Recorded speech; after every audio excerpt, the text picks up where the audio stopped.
Well, greetings everybody out there. How you doing? Lazerbolt here, and welcome to Friday Night Flights. Tonight we're going to be departing the beautiful island of Sicily and heading along the eastern coast of Italy, heading a little bit more north towards Croatia and all that kind of stuff. So we're going to be taking off here in about 3 or 4 minutes.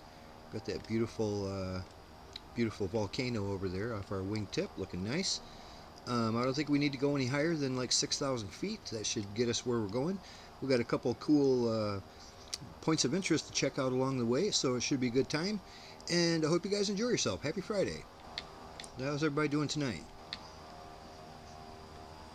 Doing good. I just wish this air conditioning worked on the cockpit because it's hot as hell in this office. Is it? What kind of temperatures you guys got to go over there? We're hitting like 102 today. Yikes, that's up there. Yikes, that's really up there. It's normal for us this time of year. We usually get there usually the first week after the 4th. Right on. I think it's maybe 72 here. It's beautiful. We just had a nasty storm blow through here in Central Florida. My power winked out, and I saw 4 police vehicles outside. Not sure why they were here. Oh, really? Well, maybe a power line got knocked down or something, and they were just trying to Something keep the like public that. away from it. Well, everybody's having extreme weather going on. Or maybe the public took the power line down. Yeah, maybe somebody ran into it.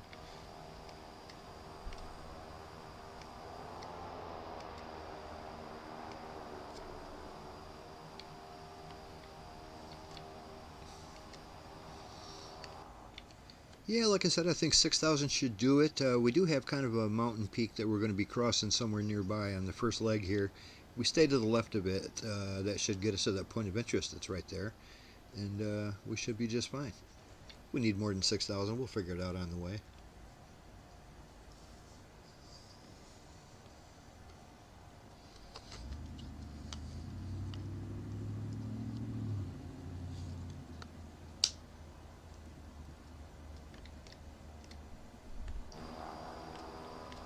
Yeah, this summer feels like it's flying by real quick like already.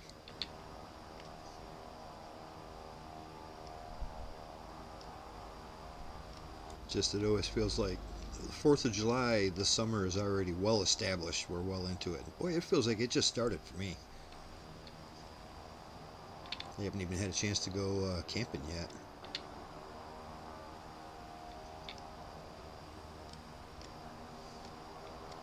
Although, I do want to take care of that next week. Well, I was planning on it. I don't know, now that I'm looking at the weather forecast, it looks like it's going to be pretty rainy all week. No sense of going camping if it's just going to rain. I might as well just stay home. No, not really.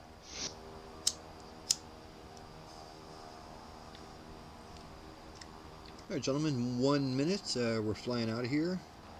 5,000 feet.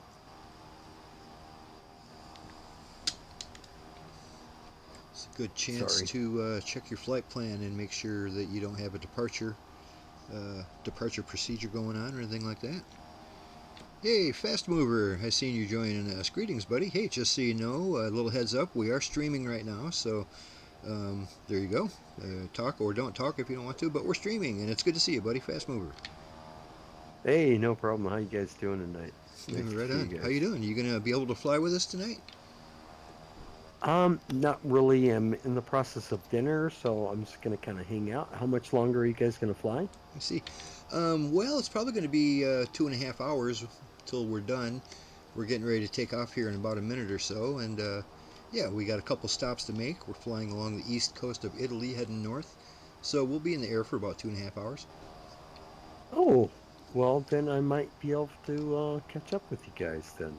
Yeah, right on. Yeah, you hopped in at just the right time. We're just getting started too, so yeah, it's good to see you. It's been a while. Yeah, what are you guys flying? We're flying that Cessna 408 Skycourier. It's in the 2024 version of the game. It's quite a nice airplane. I like it a lot. Okay. I think in the game they call it a 408C. Open that up. So we're going to take off out of here, climbing to 6,000 feet. We're going to take a slight left-hand turn to get on course. It is 10 after the hour. Let's go ahead and get these birds up in the air. And Lazerbolt is rolling. Rolling.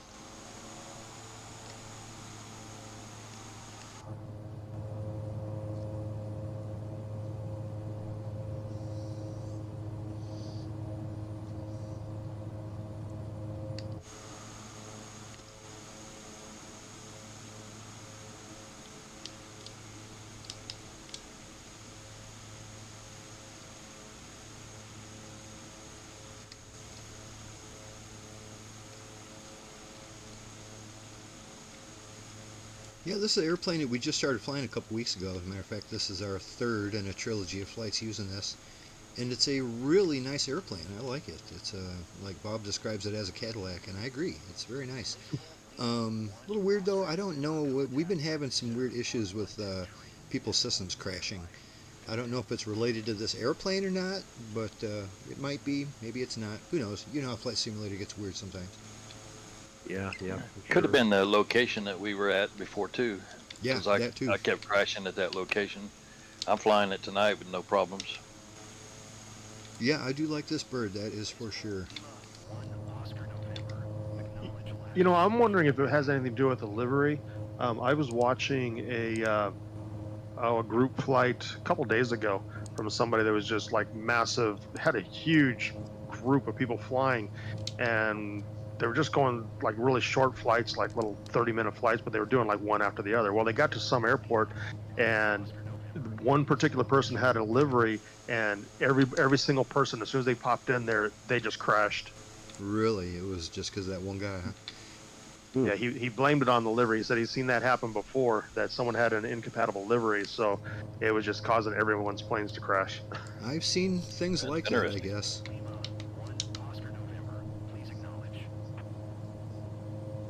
I can remember stuff like that back in the FSX days, where somebody would have like a bad airplane, and it just would just crash the whole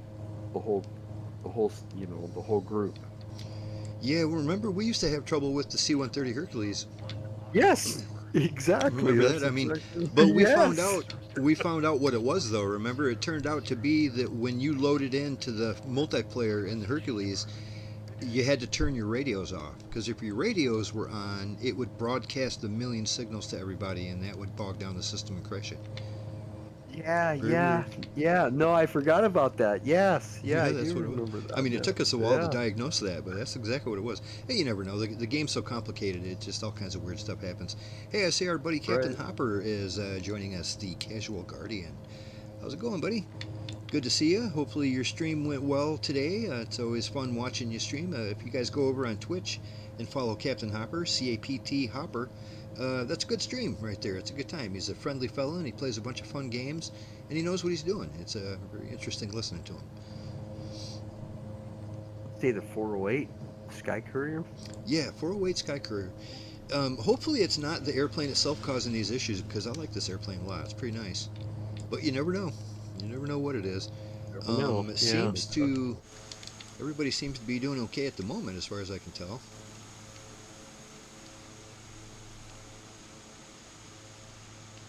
Although I don't see anybody, just me. Weird. That might Does be anybody the see way me to in go. the air? I don't. I see Longhorn, and I think Control Freak. Yeah, see him. Yeah, I think I'm flying alone in my own little world here. What server are you on? West USA. Laser, well, I had that issue before. Remember, I went into the settings and switched to East USA, and then back to West USA, and then everybody came back in. Right on. Let me give that a try here real quick. I'm getting ready to level So I'm up to right 6,000. behind you guys. We'll What try are- that when that happens. What airport are you guys just leaving from? From Oh, okay. Now I can see all you guys. Lima, India, Charlie. Yep, you guys just popped in for me, so we're good. Yeah, see, I see your name tag way off to the right. Yeah. India Charlie. Lima, India. Roger. Charlie, Charlie. Lima.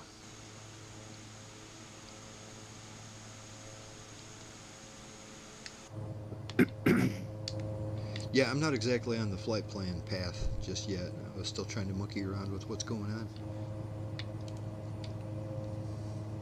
Should be able to see guys here.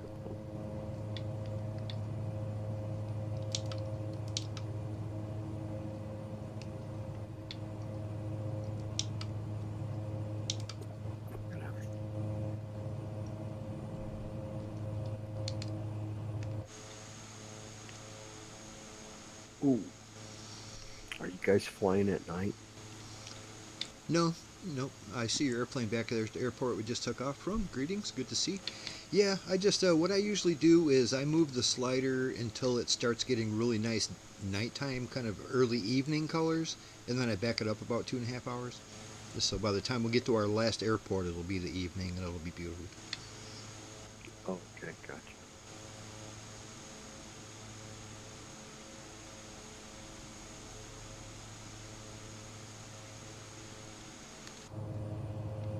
Alrighty, I think I'm finally on that flight plan here. I'm on the pink line. I'm going to bring it back down to 160 knots. I don't think I mentioned we're going 160 knots tonight. Let's do that. That'll be able to keep us all together. We'll have some wiggle room.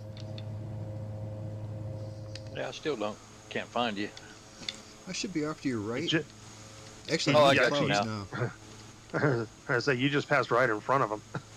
Yeah, okay. Well, that's weird because I see your name tag, but I see Control Freak's name tag with you on top of you. Well, he's pretty close to me, but not that close. Actually, Control Freak is way down lower. Yeah, I got you guys both behind me now, so that's a good deal. All three of you, actually. Yep. Yeah, I see you. I see you both in front of me. Yeah, it's I see him down below us, but I see his tag also attached with your tag. Really? That's weird. what Yeah, there's always Maybe his something odd in there. character's riding with him. I'm just sitting on the wing type like a gremlin. No, he's probably your co-pilot. Ugh, my co-pilot. I still didn't look for that setting where I can get rid of that guy, supposedly. That creepy. is, you click on your name, but you have to do it from the main menu, and Right, then you that's edit your why I keep character. forgetting. You edit your character. Yeah, you go in to exactly. edit your I character. knew you had to do it. I knew you had to do it from the main menu, and by the time I remember to do it, it's too late. And then I'm like, Yeah. okay, on the But way out of the game, I'll do it, and I never remember. Yeah, when you hit the button to edit character, then you get like a pop-up list of different things to edit. One of them is co-pilot. And then just say no pilot.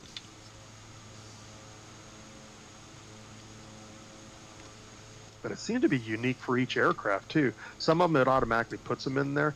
Others it wasn't putting them in there. And Well, I think all of if you the, wanted, from you what had I've to go in seen, from what I've seen, all of the default aircraft always have one. And then it's up to the manufacturers, you know, like that C-130, they didn't bother putting one in. That's an off-brand company that makes it. But all the ones that are in the game seem to have one.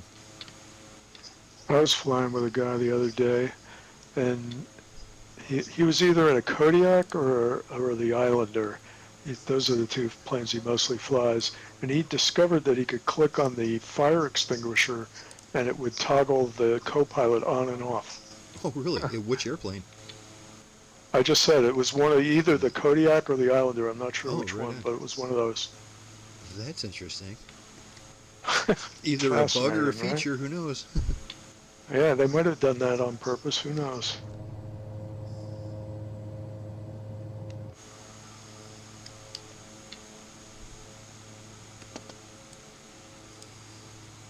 We're going to be right overhead of one of the airports that we landed at last week. Actually, this Lima India Charlie Romeo.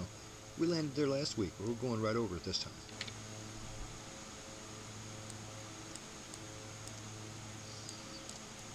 Our first point of interest, though, like I said, we're going to want to try to stay to the left of this peak that's coming up here.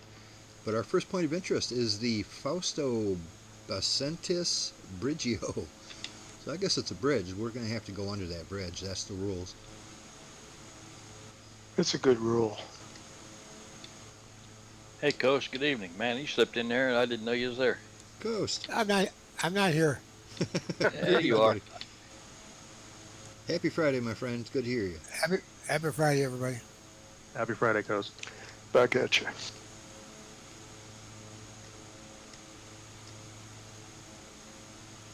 See, we got Fast Mover with us tonight. That's a lot of fun.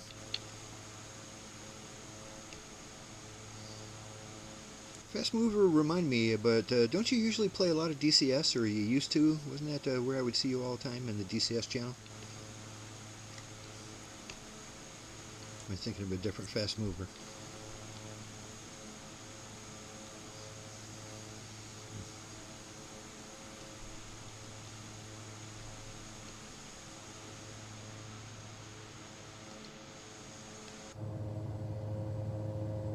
He might not hear you. I think I heard him say he was in the middle of supper too. Right, he was.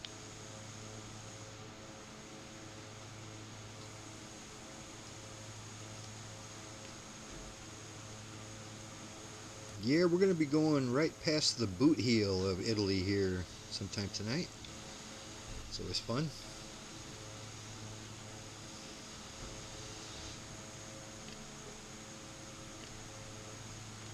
I'm not sure if we've ever spent too much time on the eastern coast of Italy. We've been here a number of times in the past 14 years. We've been here quite a bit. But I don't remember going down the east coast of it before, or up it. It'd be fun.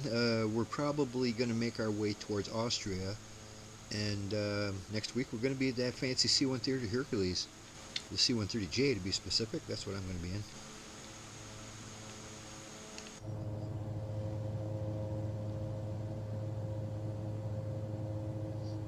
Yeah, it looks like our flight path will take us just to the left of that peak, so we'll be fine.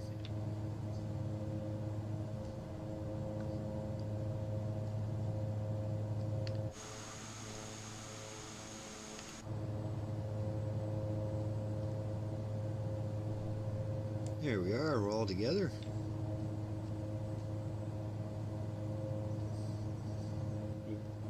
Yeah, just doing a little air-to-air refueling from Wingnut. Just waiting for him to drop his hose. Giggity.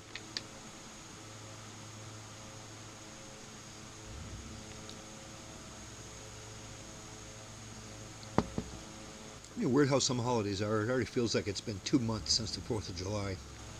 It's barely been 7 days.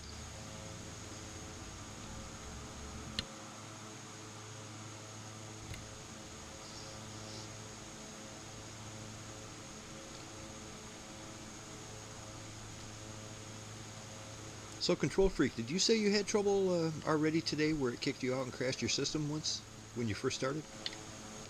Yeah, it seemed to coincide with running Discord. It's never happened before, and when this kind of thing happens, it usually just happens once and then I'm fine. So I don't expect any more trouble tonight, but That's weird. I yeah, feel like last week just seemed to coincidentally happen when I ran Discord. I'm sorry, I feel like somebody mentioned Discord last week too. Like as soon as they launched Discord, it just crashed the whole system. That was me like 2 weeks ago, or yeah, I think it was 2 weeks ago that was happening. They had like some big update or something in the Discord, and as soon as I tried to do it, I mean, it was just, I ended up to the point where I had to reinstall it. Right, it might be as simple as make sure Discord's already running before you launch the game. Who knows? Yeah, look at these fancy airplanes, man. I really like this Skycourier. And carry a lot of people in it too.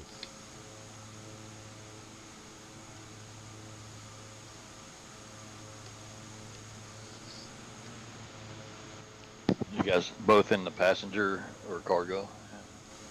I think so. I'm in all the default one, whichever one it starts on. I didn't change the livery. Yeah, I'm in the empty cargo one. Yeah, I've got passengers in the back. Well, there's no passengers, but I got lots of seats. Yeah, so I got the passenger one and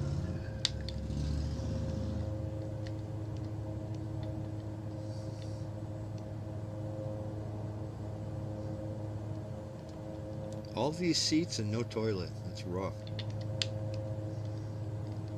They only have like a, 900-mile cruising range, so I guess that's still a good, 5-6 hour flight though. So I guess in 5-6 hours you probably would want a restroom. The weird thing is I've seen bathrooms in much smaller airplanes than this. I mean, even like right down to the Goose has a bathroom in it.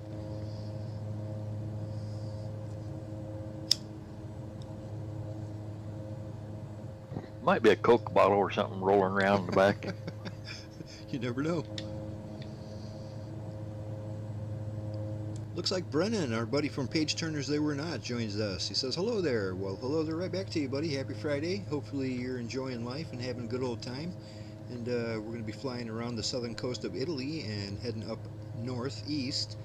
And yeah, should be good. We're eventually going to end up, probably in a week or two, we're going to end up in Austria. So that'll be a good time.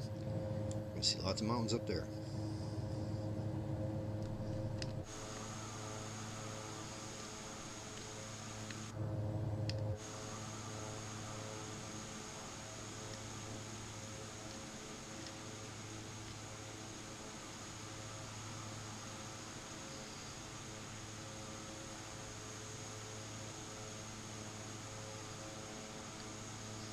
Yeah, it's so nice and cool around here. I turned my fan off just to keep the noise down in the background.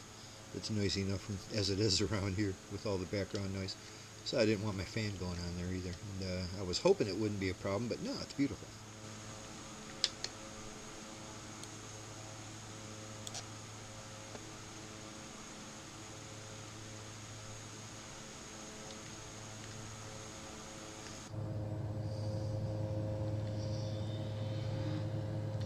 We're not too far away from that bridge. I'm not 100% in which direction would be the best way to go under it, but we will be going under it, so keep your eyes peeled.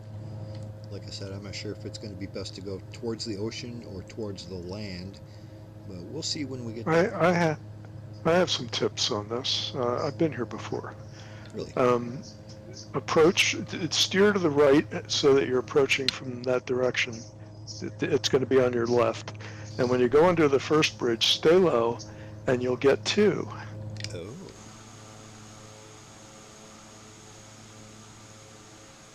That sounds good. 2 bridges? Mm-hmm. 2 for the price of 1.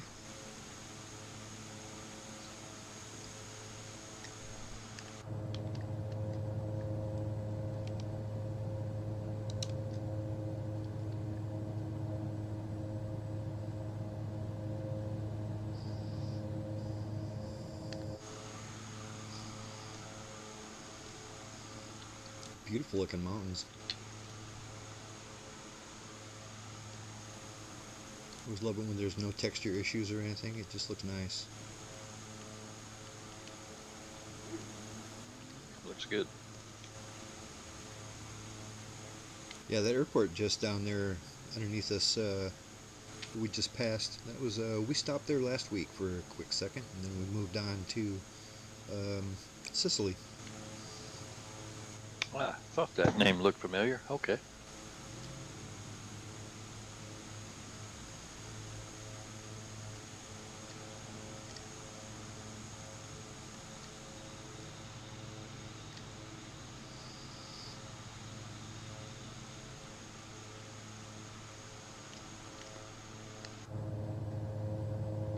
Looks like 6,000 is going to be plenty for getting over any of the elevation we got around here. It's going to be close, but we'll be fine.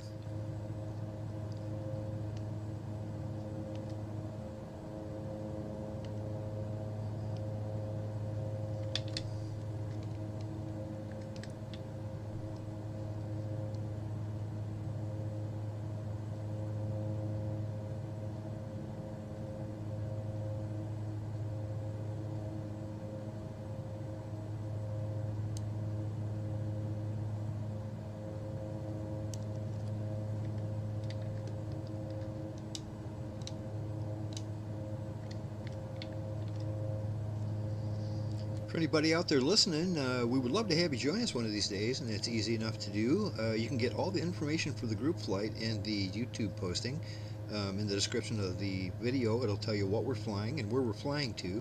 You can get the game on GamePass. That's a good, cheap way to do it. And you can find us here on Discord at msflights.net. The link to that is also in the post for YouTube video. And yeah, we have a good time here. We keep it pretty casual, and we don't get too serious about anything. We just like flying around and shooting the shit and seeing all the cool stuff that there is to see. And it's a big world. We're never going to see it all. So yeah, if you felt like joining us, please do. You don't have to join us in Discord if you don't feel like talking on there or nothing, but you can join us in the air. And like and subscribe and hit the bell and all that kind of stuff. We'd love to have you.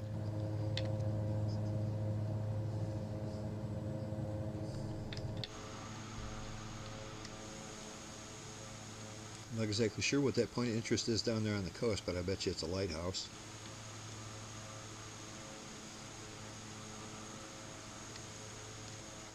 It's a bridge. Another bridge.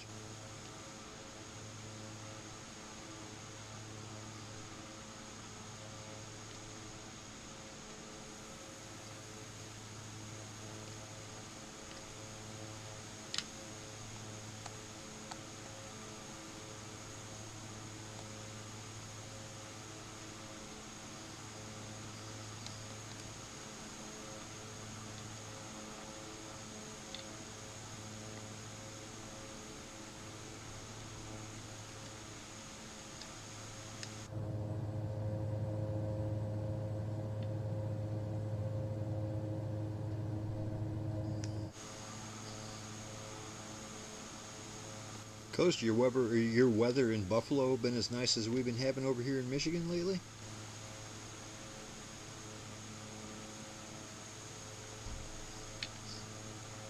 Coast might be away for a second.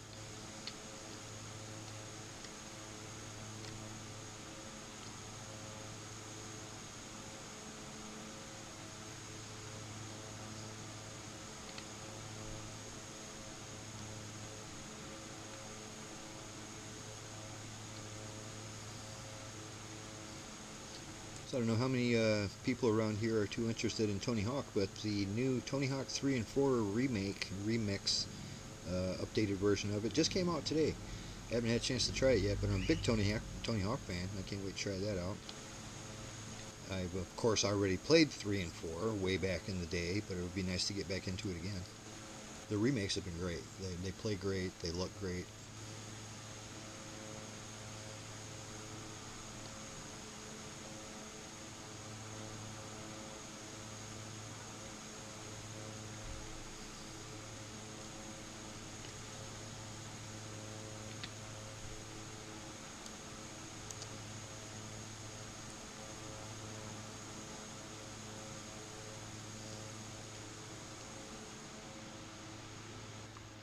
Wow, Longhorn. I enjoy having a rudder on my airplane. Please don't chew it off with your props. Well, you don't need Trying the to whole find a thing, good- do you?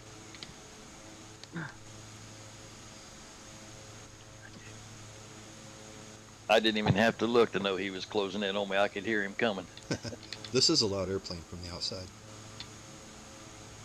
It's weird how other people's airplanes are way louder than your own. I know you can adjust that, but even when they're even, it's way louder.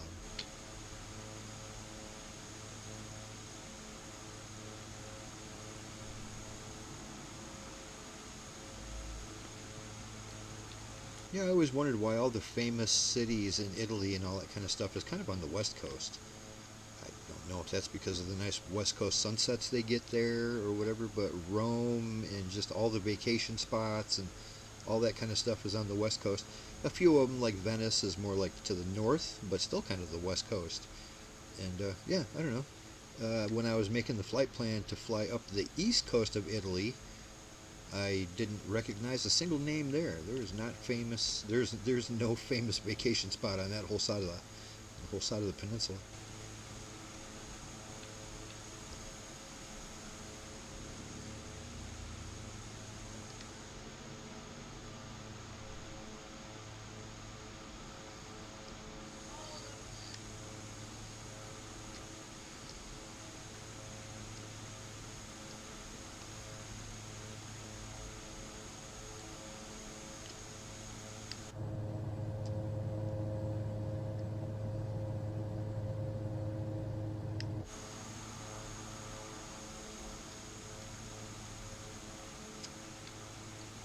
So, fast mover, what do you think of this 408?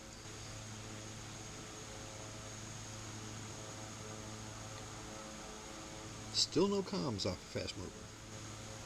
I see him back there. I think he's still back at the airport, though. Is it? Yeah, he looks He's pretty dinner. low.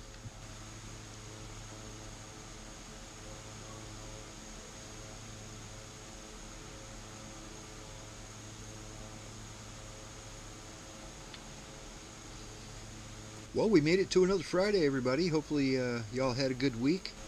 Anybody have anything exciting or funny or fun happen? Well, I pulled my back out, but that was the highlight of my week. Yikes, that don't sound fun. More You funny. working too hard?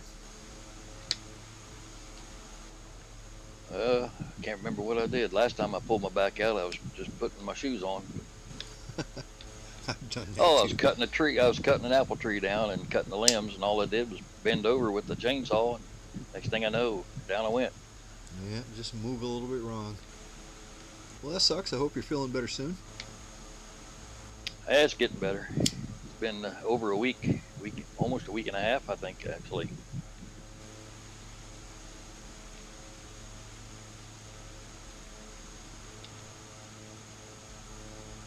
Like I said, I'm trying to plan a little RV trip here. A very little one. I'm not going to go far from home. I just wanted to get out of the house, you know, go spend a couple days on a river or something.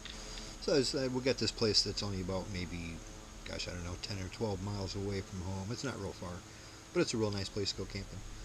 But now that I'm looking at the weather forecast, it looks like it's supposed to be pretty rainy all next week, so I don't know if I'm going to go or not. I sure would like to, though. It's about time. It's summer's cooking along, man. I need to go. Time flies when you're having fun. Yeah, it does. I don't want to camp And in even the when winter. you're not.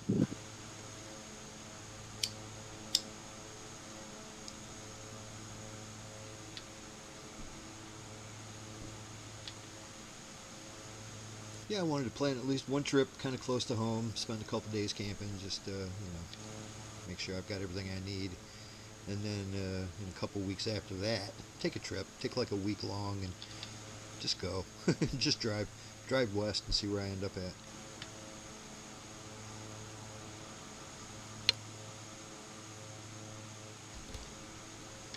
I like to just kind of, you know, drive for 2 or 3 days and then camp for 2 or 3 days wherever I end up at, and then 2 or 3 days to get home.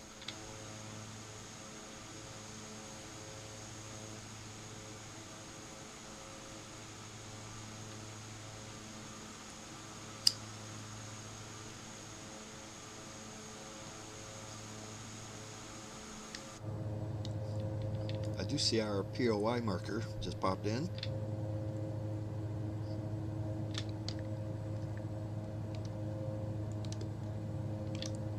We're at 34 miles. That ground is getting pretty close though, isn't it? Looking at my instruments, it looks like we're going to go just over the top of everything, so you know, fingers crossed. Looking at the elevation map though, it looks like if we go to the right, you know, we're going to be out of luck. Ugh, every time I look over that co-pilot creeps me out, man. It startles me every time I see him. I'm not expecting him. Try clicking on your fire extinguisher. I think Bob did that like a week ago or two. He clicked on there's a right and a left fire extinguisher.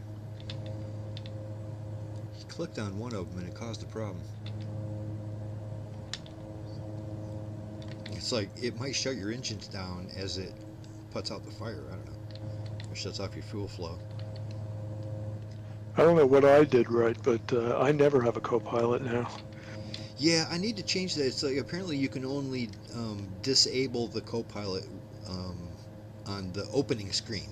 When you're in the opening menu and you're not even in the game yet, that's when you can change that. But once you start the game, it's too late. And I always forget about it. You know what I mean? It's like, oh, I got to remember to do that when I'm not actually flying. And then when I'm not flying, I never think about it. And then I look over to the right and it's like, ah, there's this freaking weird zombie dude. Yeah, I clicked on the fire extinguisher bottle up on the dash there, up over the map. Not the fire extinguisher on the floor, the red canister one. I did the one for the engine. Just by accident. Did it fill your cockpit up with fire extinguisher fumes? Nah, I shut my engine down though. Oh, just well, then I won't push it. Yeah, that's Oh, good give advice. it a try. Come on, you. Come Come on, give it a on. go. Let's see if yours does the same thing mine does. What's the worst that could happen? Have to lose your Yeah. engines over the mountains. So So you'll list a little to the left once in a while.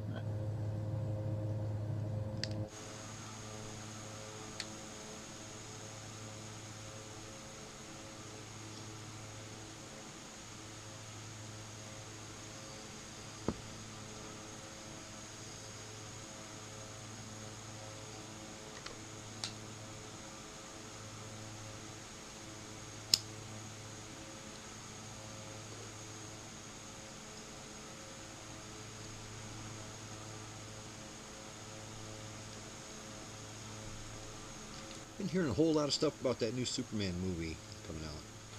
A lot of good stuff and a lot of bad stuff. But I don't know, the people who are tending to complain about it and the complaints that they have about it aren't typically complaints that I have when I watch a movie.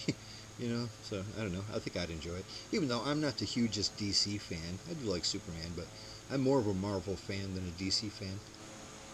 But I do want to see it. I'm probably not going to see that one in the theater. I'm going to go to the theater for that Fantastic Four movie, but probably not the Superman movie. Like I said, the complaints I've been hearing about it are a whole lot of like typical movie reviewer complaints, you know, oh, the story is, you know, shallow and pedantic, kind of stuff. It's like, yeah, whatever. Is it fun? Is it going to put a smile on my face and make me chuckle and make me go, yeah, Superman, you did it? Then that's all I want. I'm not looking for an award-winning movie. I'm not looking for a movie that's going to win, you know, an Academy Award or anything. I don't care about that. Is it a fun movie? And just the fact that it's a superhero movie, there you go. That sets the whole tone for the whole damn thing, you know. And people are like, oh, I was confused. It's like, well, what's confusing about it? It's freaking Superman. Everybody knows what Superman is, you know. I mean, what's confusing? I don't know. I think I will probably like it, but I'm not going to go to the theater to see it. Man, I haven't been to a theater to see a movie in, gosh, years. I can't even remember how long ago. I don't even remember the last movie I saw. Well, the last movie I saw in the theater was that Deadpool Wolverine movie, and that was pretty good. I enjoyed that. I live in a really small town, so it doesn't matter what movie you go to. Even that, the Deadpool Wolverine movie, was huge, especially the opening weekend. It was massive. And there was like me and 25 other people in the theater. It was empty. And I had the whole row to myself. You know, it was nice.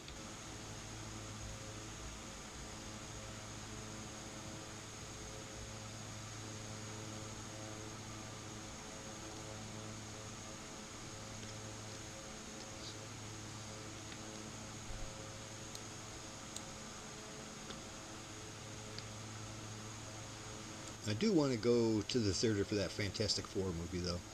Always been a huge Fantastic Four fan.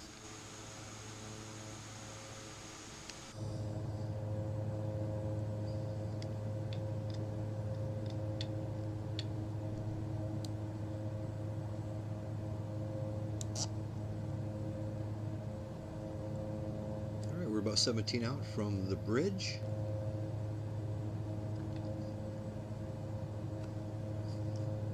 It sounds like Control Freak's recommendation was to go to the right of the bridge and then turn to the left, go under it, and there's probably going to be two bridges. Stay low. There's another one. Stay low. There's two of them. Right on. I'm ready for this. As a matter of fact, I'm I going to think go ahead there and jump might out even to be the a right third. now. Let me jog to the right. I think I saw a third bridge, if I remember right, on the right-hand side.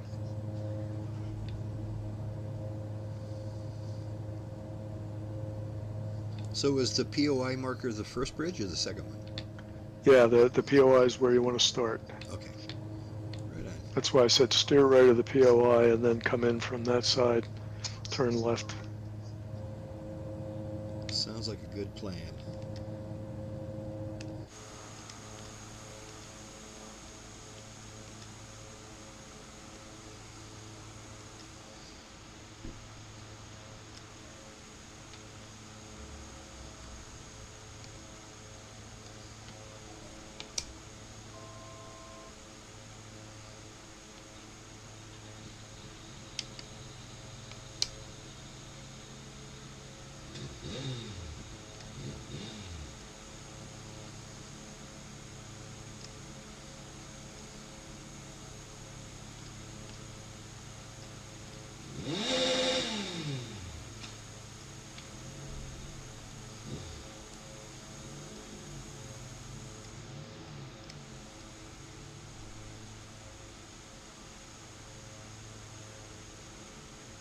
Ooh, Coast, I see that picture that you just popped into Discord. I'm going to check that out closely here after I do this bridge. When was that taken? Yesterday. Mind if I show that on stream? Yeah, it's okay. I mean, they're always in there. I actually saw a small fawn too, a few days ago too.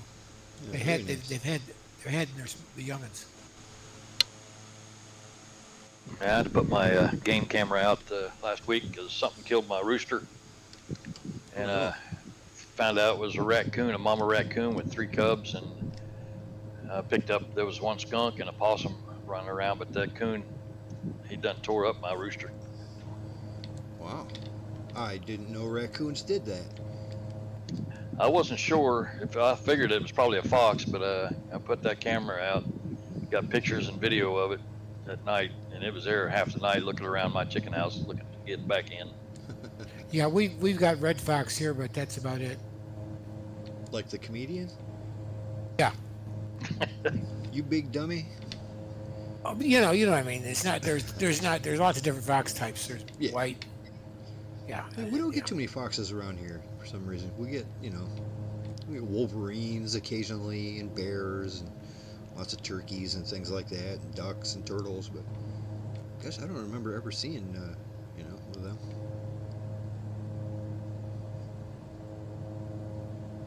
I mean, it would seem like we would have them around. We got so many woods around here, but maybe they just don't like it here for some reason.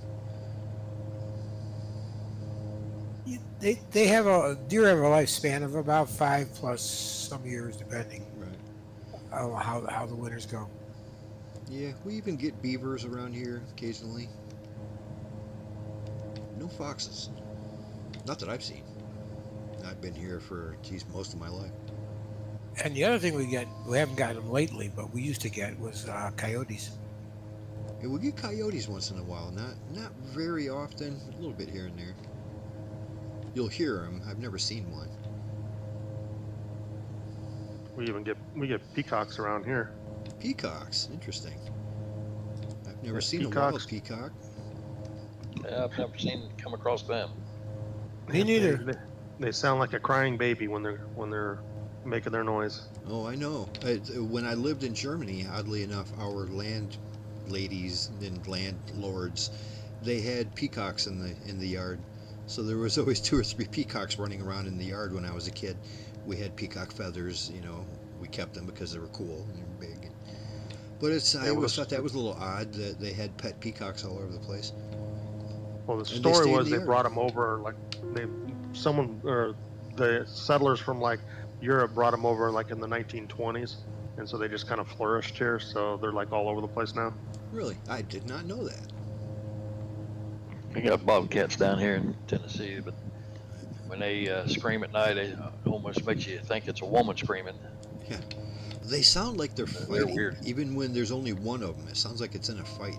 Oh, jeez. Yeah, we get bobcats around here too. We don't get them, but we do get the mountain lions.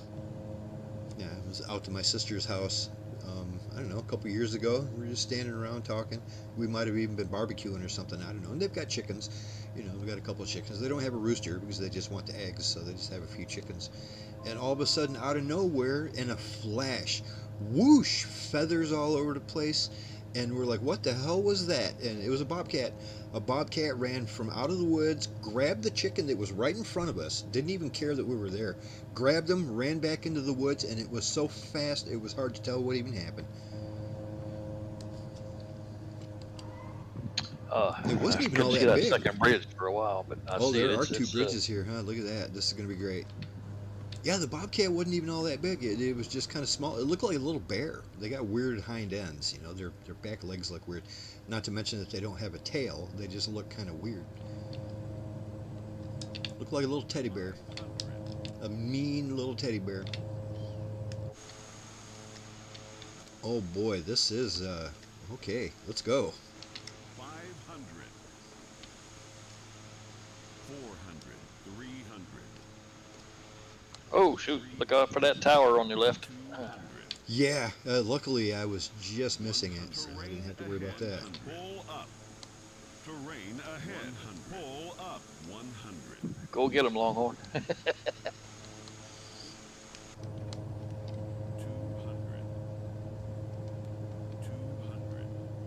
Terrain ahead. That second bridge was a little bit tight. I almost didn't make that I turn. couldn't even take the first bridge. Something knocked me out of the air. Really? Like when you went under it? Like it was solid? Yeah. It's been doing that off and on too. Random people. Did you know there's a third bridge down here? I don't know if that's... No, there's no I way. did say that there. I thought Yeah. I saw a third bridge on the right there as I went by it. I mean, maybe Oh, there if it you is. got a fighter jet, you can get under that, but... I see it. Oh yeah, there's no well, way to it's pull not up that- if you get under that. Well, it's just what's just beyond it. You'll never be able to pull up in time. Yeah, you can get under the bridge, but you're going to hit that bank on the other side of it. Yeah, it's pretty steep. Well, that was cool. I like that area. It was nice. Imagine these people living in these communities up in the mountains here. They use these bridges constantly. There's a couple more bridges over there, too. I see Control Freak frown. There's at least 5 bridges here. Surrounding Yeah, I just this went under entire 2 community. more. Yeah, they're all over the place. Most excellent. I love flying under a bridge. Good stuff. All right, let's go ahead and get back on track here. Turn a little bit to the right. We got another POI marker before we hit the airport of Crotone.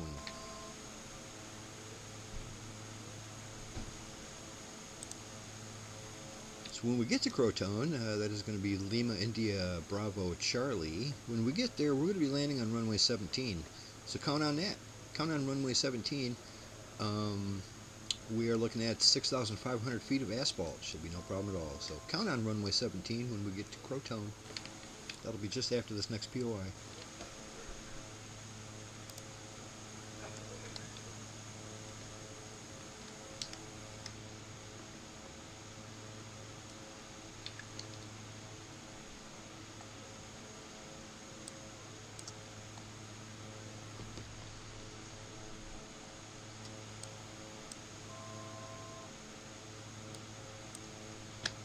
Looks like our next POI is the Isla de Capo Rizzuto and the Argonas Castle.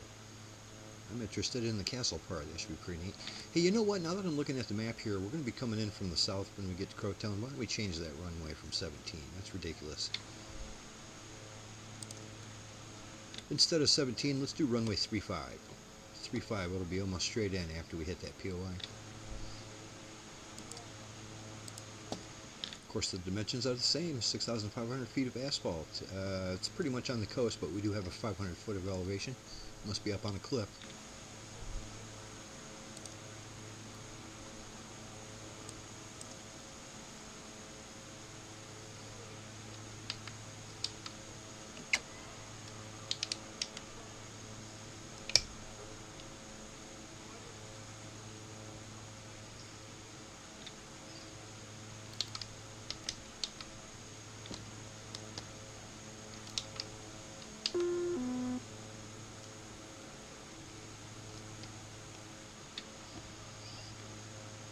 POI just popped in.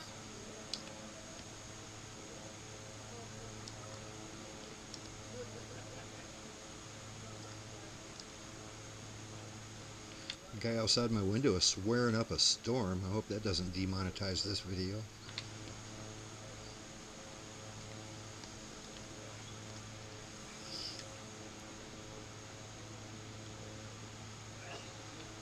Saying things like, that M&F'er hit me so hard I forgot I was a man. It's like, well, I guess that is getting hit pretty hard.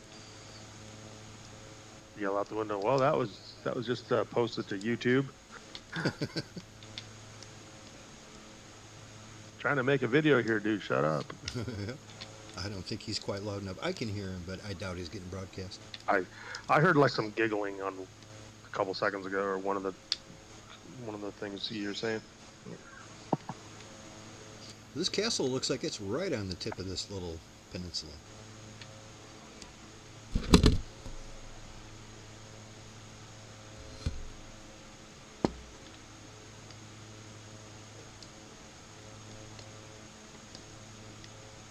I forgot to change my POI marker. Every time I trim the nose down, it makes my POI marker disappear.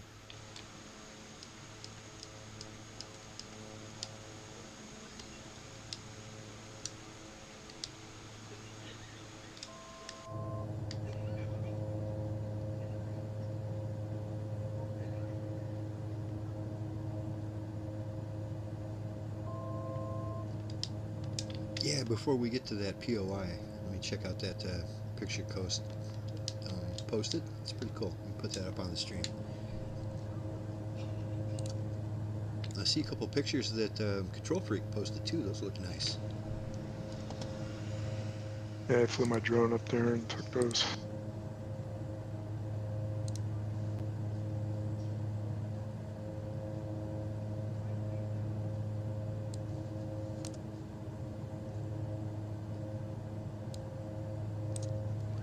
Yeah, look at that pretty lady that was in your front yard there, or your backyard, Coast. Very nice.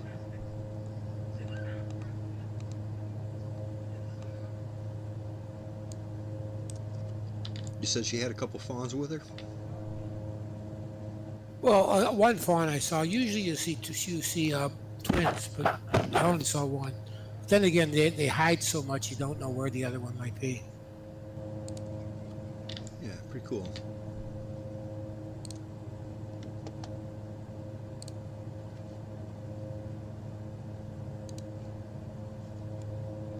Oh wow, is this the castle that we're getting ready to see? I'm putting up that picture from Control Freak. Mm-hmm. Fancy fortress for sure, yeah. Gotta protect the waterways around here.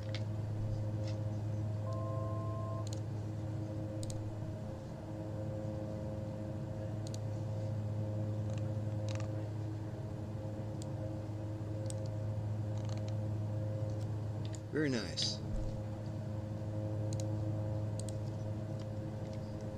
Yeah, this is a nice airplane. That whole time that I was checking out those pictures, my airplane just flew completely straight, steady, level. Didn't go off course one little bit. Gotta like that. It's obviously got the electronics in there that keeps it that way. Otherwise it would get off course without even trying. Just the gyro of the props going around would put it off course.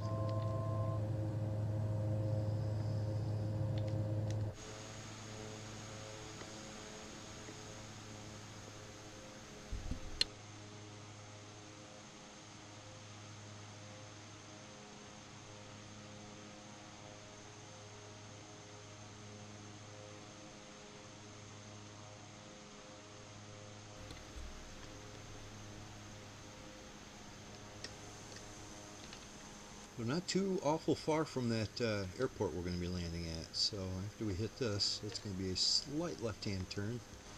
Get back on course. So let's just do half a circuit around this castle here. Keep the castle on your left and turn north.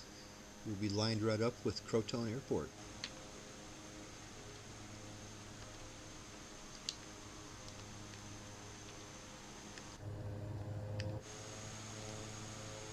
Yep, once again, look at all the work they put into this and modeled this all very specific for this one little castle.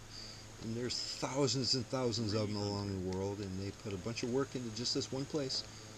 How many people are even going to see this? Such a small percentage.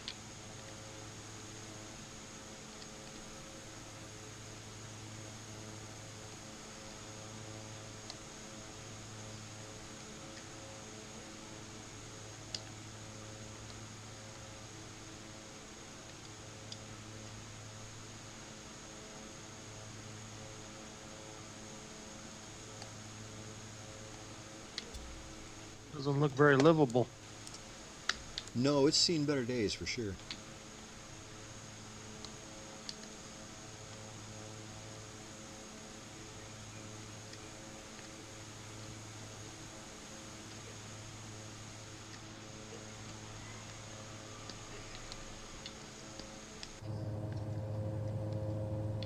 We're only 4 miles out from the runway, so keep your eyes peeled. I should see it, but I don't really have eyes on it just yet.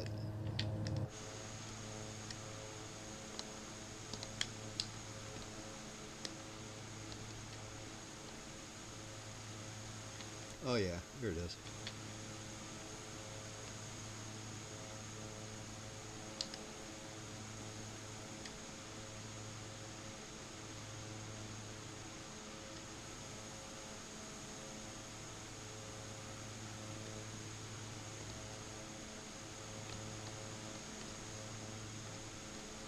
Lots of wind farms around.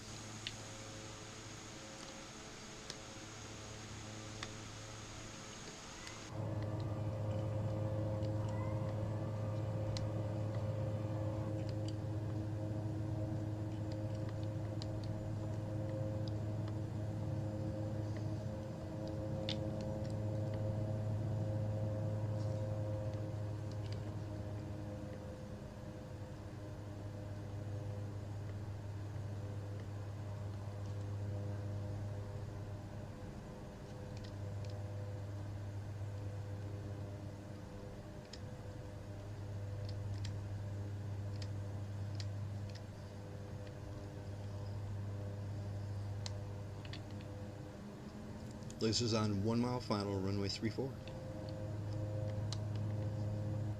On your 6.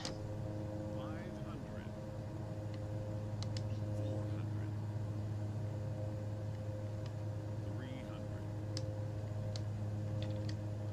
200, These guys are 100.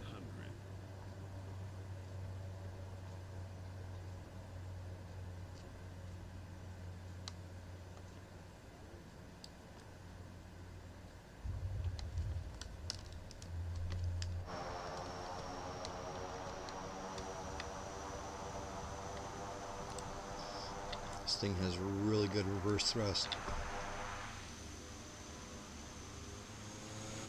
Yeah, I got one of those. It doesn't taxi for beans though.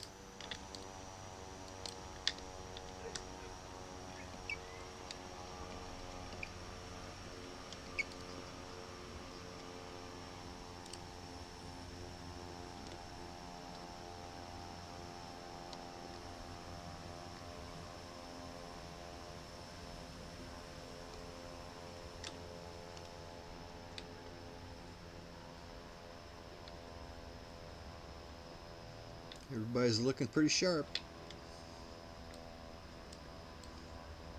What's your destination airport? Let's see here. It is in the group flight info. Let me, I gotta move a couple things out of the way here.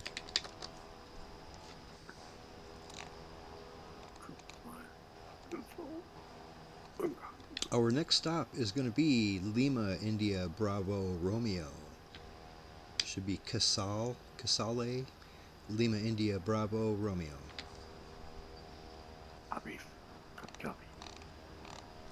We got one more stop after that.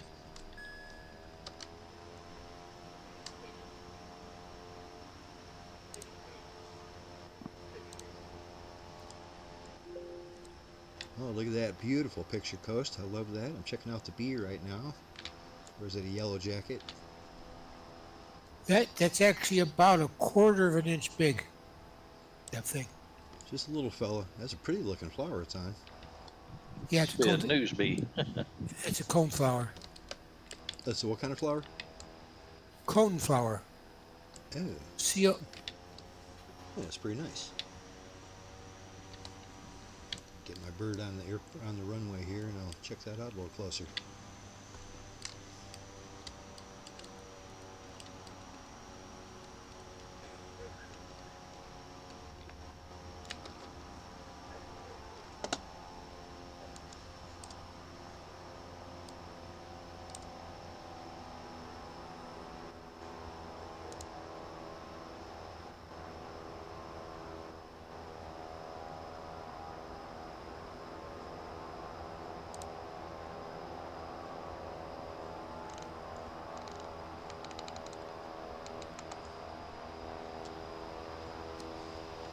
Yeah, very cool. colorful.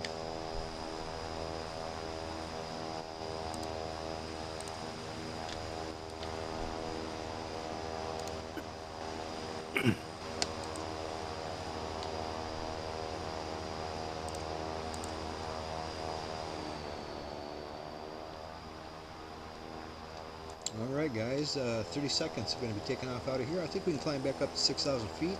If we need more than that, we'll find out soon enough. 6,000 feet. Doing a slight right-hand turn out of here. We'll be back on course.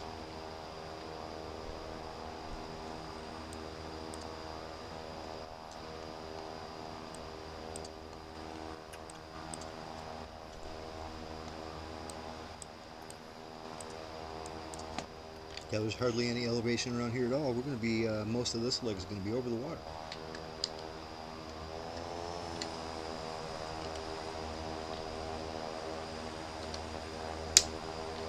Alrighty, Lazerbolt is spooling up, and we're rolling.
Got an airplane flying real low over my apartment here. Holy moly.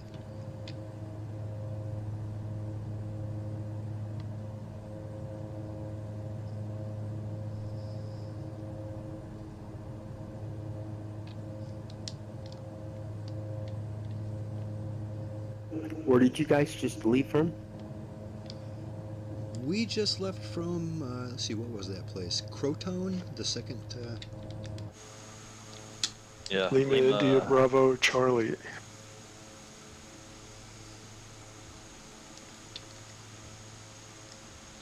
welcome back. How was dinner?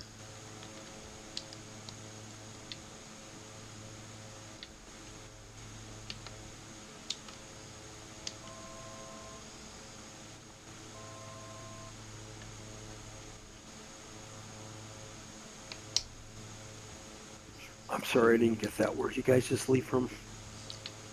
Lima, India, Bravo, Charlie. Charlie.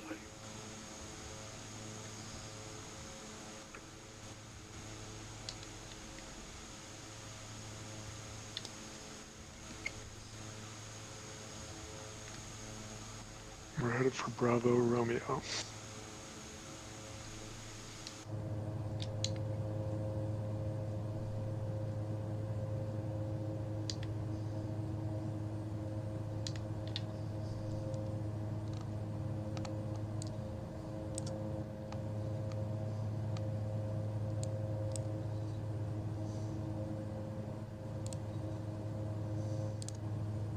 Ooh.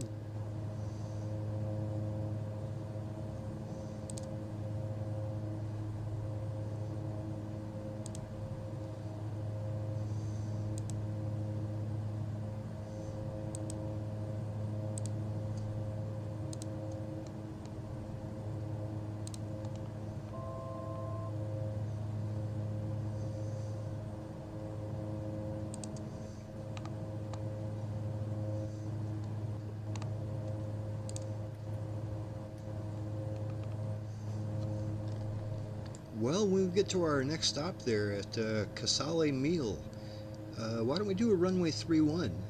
It's mostly straight in, but it also has an ILS frequency, so that's kind of why I chose that. If anyone's interested, we have an ILS frequency of 109.55.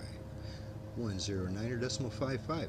That's at a heading of 313 degrees, 313 magnetic. So count on runway 31 when we get there.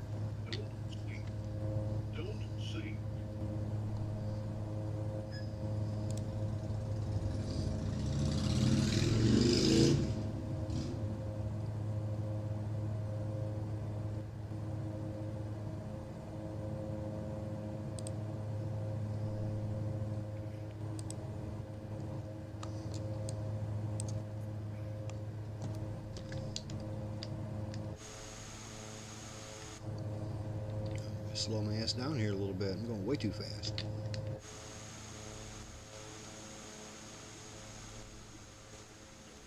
Oh, there we go. Looks like we got fast mover in the air. Good beans. Yes, sir. I think you might like this aircraft. I sure like it myself. It's pretty nice. Got everything you need, and it's simple and it's powerful. And I love it. It's luxurious. Yeah, the avionics are familiar, so it's real comfortable to fly. Yeah. It's nice too that everything is right in front of you. A lot of airplanes, it's like, you got half your stuff in the overhead panel and half your stuff is on your left armrest and a couple things are behind your head. And this one, everything is right in front of you. Yeah, yeah.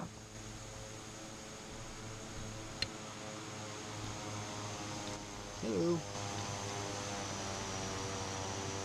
You slowed down more than I thought you would.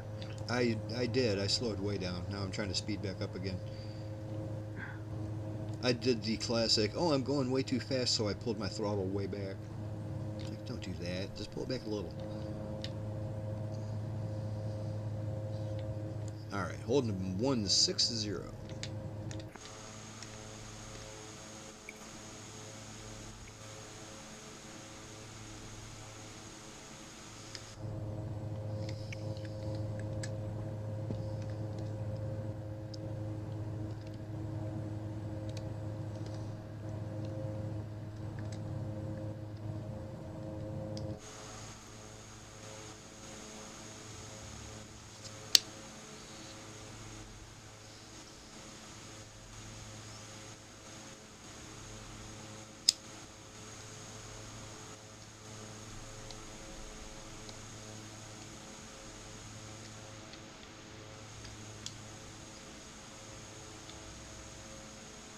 Basically, if we just kept heading in a straight line from here, we would end up in Croatia, of all places. But actually, when we get to our next stop, we're going to turn left and continue going up the coast of Italy, instead of heading straight across to Croatia. I do know Croatia has a lot of surprisingly cool castles. I didn't realize that was one of the places that has castles in it, but they do, and some of them are pretty nice.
Say, Longhorn, when you guys go camping and RVing and all that kind of stuff, what kind of stuff do you cook? And do you normally cook on the campfire, or are you just cook in the RV? Well, I've got a Blackstone griddle outside that I'll cook on, or a smoker grill that I'll sometimes cook on. Otherwise, it's stuff we cook on the inside. Oh, right on. Yeah, I've got a stove on the inside of my RV, but I like to cook. I mean, I only use the stove in my RV if I'm like spending the night in a Walmart or something. But if I'm out in the woods, I like to start a fire and cook it right over the flames.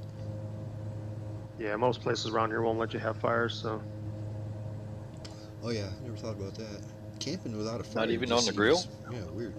On the grill you can. It's got to be a propane. Unless you're right on the coast, or if it's in the winter, when they're in fire season. Yeah, I never really thought about that, but sure.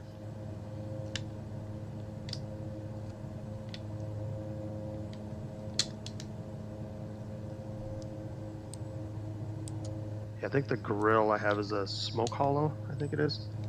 So it's a propane grill, but it has a little reservoir to pour wood chips in also, so you can use it as a smoker. Right on. That sounds nice.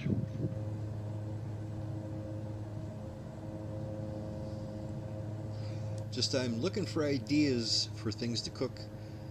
One of the things I want to do this summer is I'm cooking. I made one video last year when like in October, when I went camping in Arkansas, and I cooked some ribs. And it's one of those videos to where, and I just did it on camera and everything and showed people how I cook ribs when I'm camping. Well, anyway, it's one of those videos to where the video itself is not really getting all that many views. It's not, you know, special at all. It's actually underperforming. But the people that did watch it have given me fantastic feedback. I'm getting so many people telling me that they love that video, even though people aren't really watching it that much. The people that watch it loved it. So I thought, well, I'm going to Because you made them hungry. Yeah, they must have been hungry when they were watching it, I guess. Those ribs did turn out pretty good. But I'm thinking, okay, last time I cooked ribs, what else can I cook and show people how to cook it over an open campfire? You know what I'm saying? I mean, I don't know, what, brats, chicken, I mean, what else is there? I'm going to run out of ideas in a big hurry, you know? I mean, usually when I go camping, it's all the same stuff. I bring a rack of ribs with me, and I bring some brats, and there you go. That'll keep me going for a couple days, you know? But I'm trying to think, well, what else could I cook over a fire, you know? I mean, I could probably make tacos or Big something. pot if I of wanted. chili. Big pot of chili is a good idea. I like everything about that. Because you can basically pack everything in you need for that. Yeah, put it over the fire, put a lid on it, and go. Yep. Get some good coals going. Yep. That'd be during the winter, though. That'd be a good winter camp out. Right. I do like making tacos quite a bit, and I've never done them over a campfire, but I think I could easily. I think they would turn out pretty well, actually. Oh, the only thing you need to You heat could up do on like them is meat. You could do like shish kebab, you know, your meat over the campfire, Yep. and then just cut it right into the taco. Oh man, that sounds good. That I'm does doing sound it. good. You're making me hungry now. That sounds great.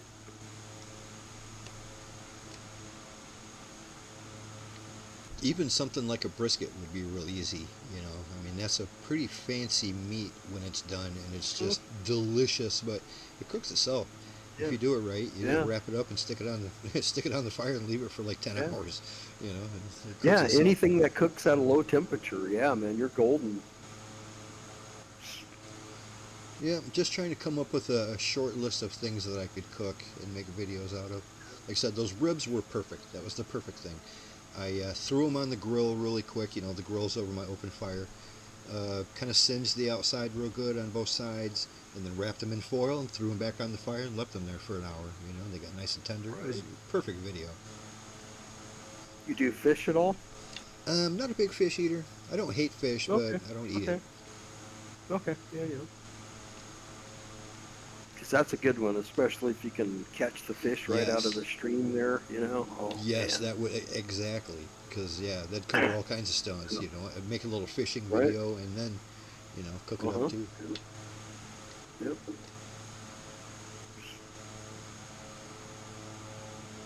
You can do something unorthodox like a freaking meatloaf or something, you know, or a turkey.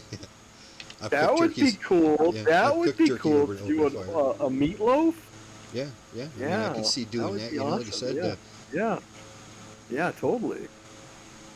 Same way you did that, you know, just wrap it up in tinfoil. Yeah, and wrap just it keep up. it off. It's Make nice. sure it's the shape that you want it to be, and just let it sit.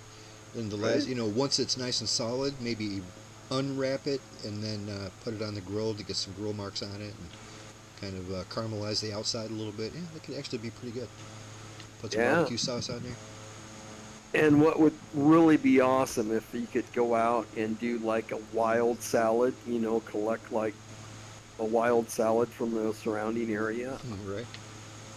You know, one of the things we get around here, oddly enough, you can always find them when you're in the woods. Of course, you can find things like mushrooms and things like that, even wild carrots. But we have a lot of wild potatoes around here. We got wild potatoes everywhere. Oh. And the weird thing Okay. is, they're purple. It's weird. They're Okay, yeah, frickin' yeah. purple potatoes, man. I mean, if you didn't know it was a potato, you wouldn't know what the hell it is. But it's a potato. Tastes just like any other store-bought potato, but they're purple. Yeah. No, I get a mixed bag of potatoes, and one of the colors is purple. There's a purple potato in there. And yeah, you're right. They taste just like a regular potato, but it adds that just little zing of color to it. And that's just awesome. You make some purple On the- potato salad. That would be awesome. On the West Coast, we had a lot of like onion and lettuce type stuff. So you get Yeah. like a lot of wild onions. Yeah, you can find like Lettuce and wild, like green onions, chives, kind of things. There's a lot of that around. Yeah, we got a lot of those too. Got them in my backyard. Oh, okay. It's weird. You don't even need to see them. You can smell them a mile away. It's like, whoop, over here, some onions for sure. You can smell them. Okay, now, if y'all keep this up, I'm going to have to unbuckle myself, go downstairs and get something to eat. Getting hungry Fire here. up the grill. Well, you still got time on the West Coast. Phew.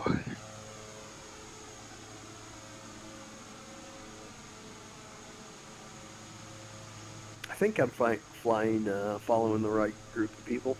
I think you Yeah, I see you back there. I see Longhorn Ram. Yeah, Yep, got All right. Wingnut and me. Wingnut. Yep. Okay, I'm good. Yeah, I figure if we keep it to about $1.60, that'll keep everybody together. 'Cause like I said, this thing will go at least 175 to 180 pretty easy. Downhill quite a bit more than that, of course. Yeah, I'm rolling at a 190 right now, trying to catch up to you guys. Right now, that'll get you there in a hurry.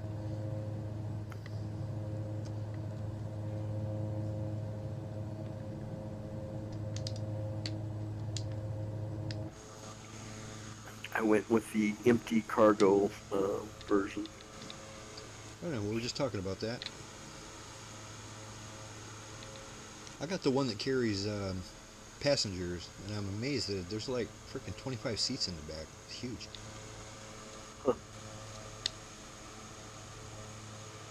They do need to give you the option of cleaning your windshield when we get to this airport. They should. You know, the window gets real Right. dirty in this thing. Right?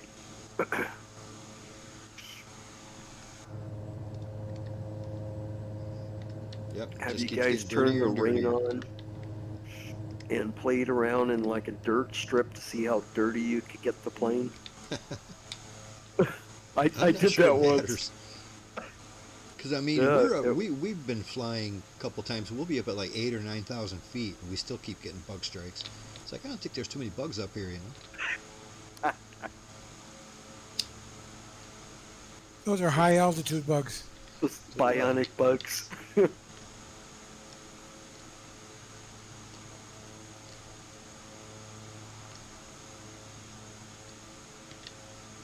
That's some nice flying there, Longhorn. It looks like you're attached to me by a rope. You don't see it? The rope? Yeah. He's saving fuel. He's I mean your drafting draft. off of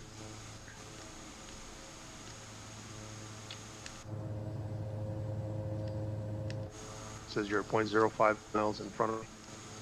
Yep, you are right there. I got you at 0.07 miles.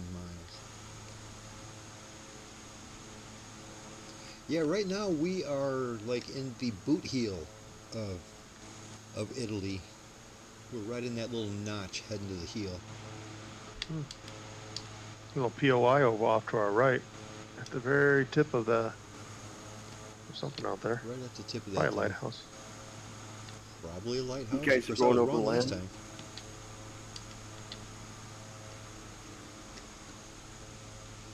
You guys are going over land? Right now Not we're yet, water. but we're headed away. Not yet. Okay, okay. Yeah, we're about as far away from land as we can get at the moment. We're smack dab in the middle of the heel water. Okay. I'm not too far behind them. I think you guys are like 6 miles ahead of me. That's what I'm seeing. Yeah, you should catch us in a hurry at that pace.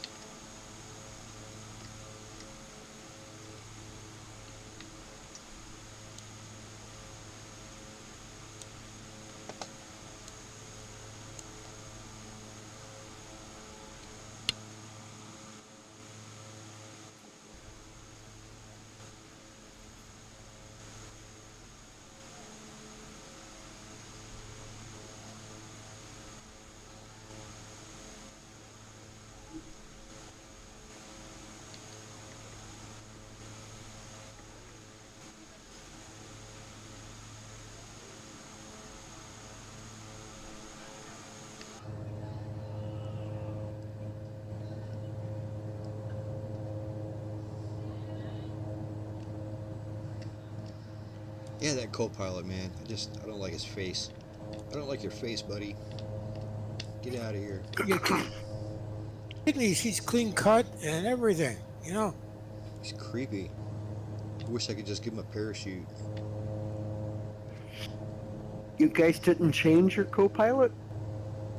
I think I changed them. I didn't realize, well, I don't think they had it a long time ago, but they did make it now so you can just get rid of them if you want. But you have to do it from the menu before you start flying, and I always forget about it then. As soon as I get in the cockpit, I'm like, oh, this yo-yo. Geez, I keep forgetting. Yeah, okay. Yeah, because I have my my regular co-pilot in.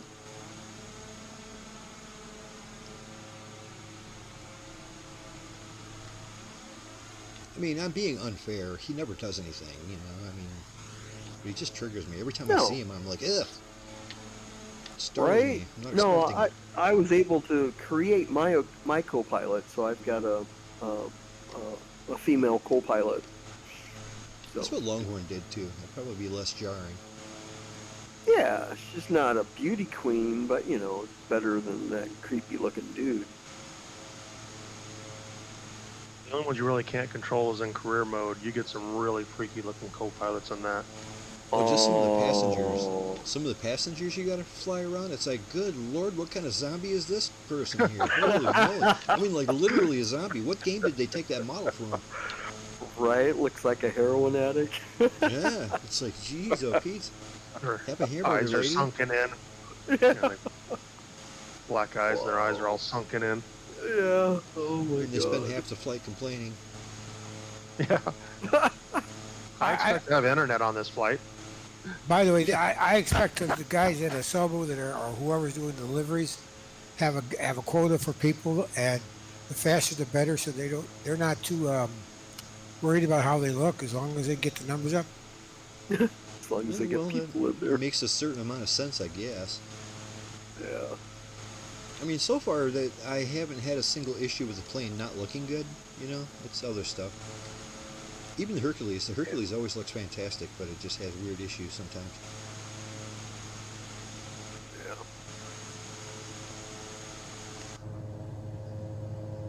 All right, we're closing in on our next stop here. 44 nautical miles out.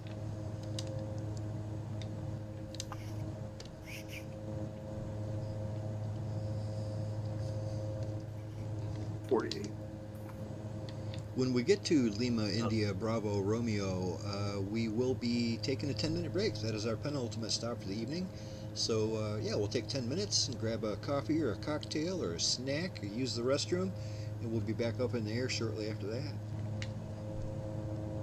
Copy. Snack, man. I'm going to want to go out and barbecue something. Let us know if you can barbecue a meatloaf. That actually, now that I've thought about that, I'm like, I'd click on that video. Let's barbecue a meatloaf. I'd be like, really? I think it can be done. If think you it can can bake be it, you can. Yep. Yeah, If I you think can it bake will be you done. can do it. I'm certain I can Yeah. do one on my pellet grill. Yeah, well, you got to make sure you use some some good, very good barbecue sauce on it, though. That's it. Oh, That's the trick. absolutely. Coast, it just so happens that I do have some very good barbecue sauce. You know where I got that from? Buffalo. Yeah, we do food well here. Yeah, I love that sauce too. Coast sent me a little care package with all kinds of like buffalo sauce and some barbecue sauce and a couple other things. Some garlic mustard, which is delicious.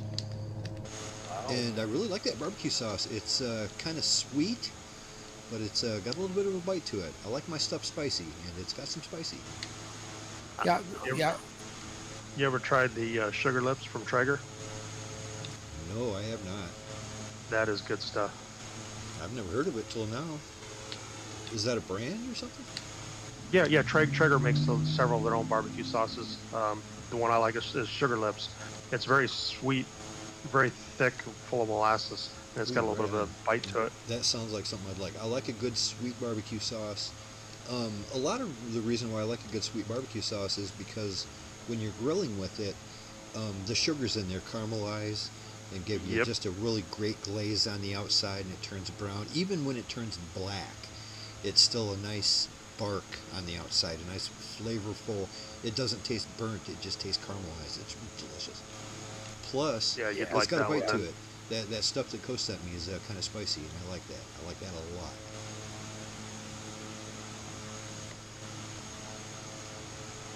I don't know where I got my love of spicy food. I come from a German family. I didn't grow up with any spices at all. I mean, German food is delicious, but it's not like hot spicy. It's salt and pepper. Yeah. There's spices and herbs and everything, but it's not like spicy. But I'm the only person in my family that loves it. Yeah, I could eat tacos every day of the week. The hotter, the better. The one German food we all love here is German potato salad. Oh, yes. That's one of my favorite. Yeah, my mom used to make the best German potato salad ever. We would fight over who gets the leftovers. What's different about the German potato salad? Oh, because it's got bacon in it, first of all. Oh, okay. Good right there. Yeah, right. Say no more. Say no more. Yep. It's made with. My mom used to make it with beef broth, bacon, maybe some pickles cut up in there really fine. It's served warm. Yeah, you got to eat it warm. It's just absolutely delicious. Onions. Oh, yeah. It really when you eat it, you know you're eating something. It doesn't. Yeah, it's not a side dish. You get a big scoop of that. It's a meal. And it also has a little bit of vinegar in it too, with all that other stuff. And then there's just a slight bit of vinegar. Yeah. It's delicious. For acidity. The closest I've ever seen at a store that was even in the ballpark, and it wasn't nowhere near as good as my mom made it, but the closest I've seen is once I bought this stuff called Amish potato salad, and it was pretty close. It was pretty close, except it had eggs in it. It had boiled eggs in it, and I like boiled eggs in there. It was good. It was good, but it wasn't like Mama made. Yeah, they were like deviled eggs. Was the one that I got Amish. Yeah. Okay. Yeah, I might have to experiment with that. Yeah. Sounds good. I'm sure there's a good recipe online somewhere. Sure. All right, we're crossing this little heel. When we get to the other coast there, that's when we're going to be at our destination. Looks like we've got about 29 miles to go. Here in just a few miles, I'm going to turn to the right maybe 5 degrees, and I'm going to drop her down to 3,000 feet, and that'll line us up for that runway. Yeah, we have a lot of German people came into this area years ago, and they kept a lot of their foods going. So you guys are going to go into 31, yeah? Sorry, runway 31. You're going to go into runway 31? That is correct. Yeah, copy. I'm just coming up on the coast. Yep, 31. Reminder, it does have an ILS frequency of 109.55. We're probably close enough to already latch onto that, although we're at a bad angle. It's 10,000 foot runway. It's huge. 10,000 feet of concrete, and kind of on 109.55 at runway 31. I'm going to go ahead and jog to the right here just a few degrees. We'll take care of that right now. And in probably another 5 miles, I'm going to start dropping her down to 3,000.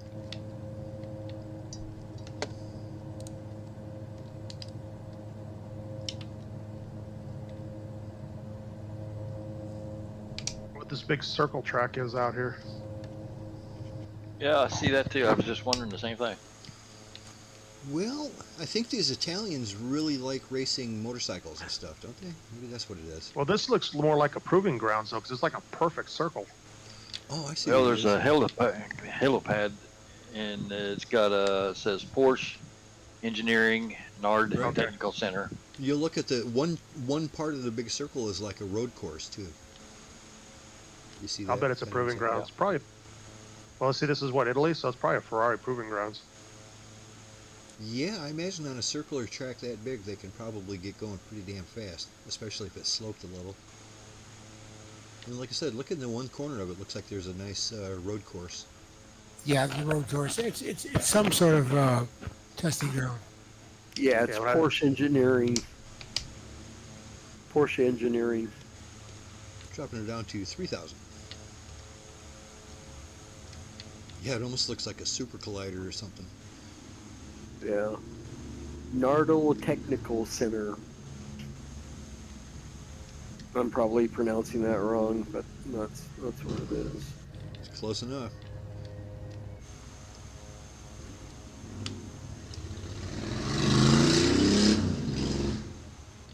I can hear the people driving around already. I know, I can hear the cars, right? That's outside my window, but yeah. That's definitely not a Porsche. You know, I just feel people that love their jobs, you know? Yep. Yeah, that would be a pretty cool job, wouldn't it? Right? Race car tester. Yeah.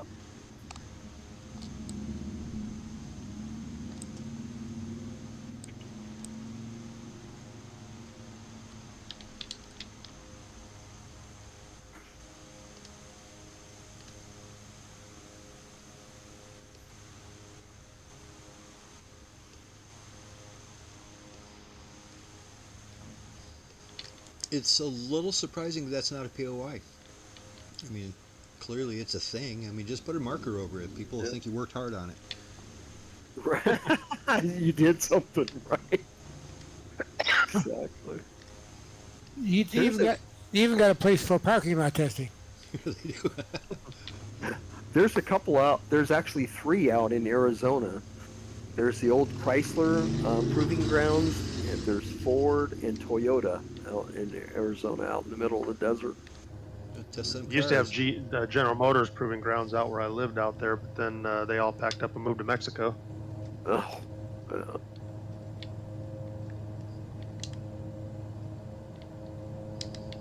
We're 19 There's a couple miles in- out from in Casale Michigan. Mil. oh yeah, Michigan. I used to do a lot of them at the one in Auburn Hills for General Motors. They had a proving grounds out there. I used to have to do jobs out there all the time. Okay. Yeah, Michigan always has a bunch of that kind of stuff. It used to be big in the auto industry, of course. Not so much as it used to be, but a little bit still. Yeah. That's where most of my family made their money. All of my uncles and aunts and everybody made their money in the auto industry around here, and made a lot of money in the auto industry. My dad, on the other hand, joined the Army and became a pilot. Spent 20 years in there and then retired with a big pension, so everybody made their money.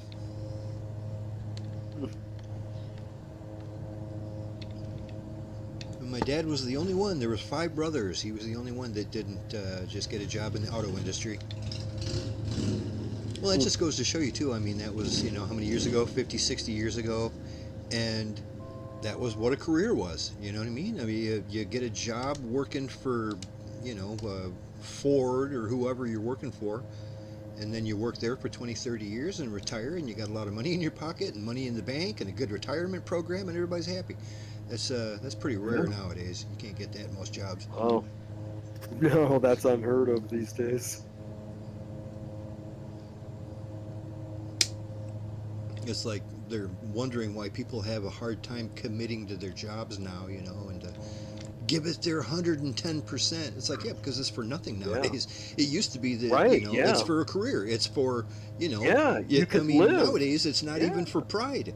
Working hard at No. your job just makes you look like a chump. It makes they just give you more work, Right? Yep.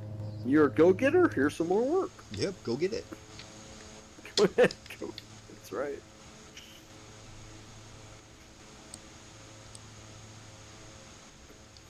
sad. Actually, my dad was pretty smart with what he did. Like I said, he right out of high school joined the Army, become a helicopter pilot, went to Vietnam for a while, flew around, became a instructor after a while, spent 20 years doing that, and of course in the military after 20 years you get a great pension. So he retired at the age of 40, full retirement at the age of 40 from the military, and had all kinds of a pension coming in. And then he got himself a job as a tool and die maker and worked there for 20 years and retired. So by the time he was 60, he retired twice and had 2 huge pensions coming in. It's like, attaboy, Dad, you really did it right. Yeah. Well, the country was kind of set up right back then.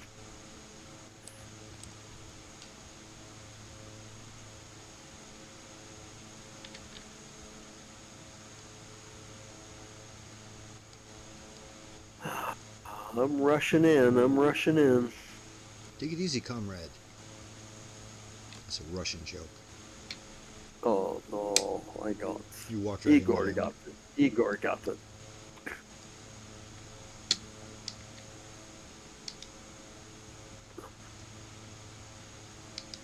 You guys disappeared when you got on the ground.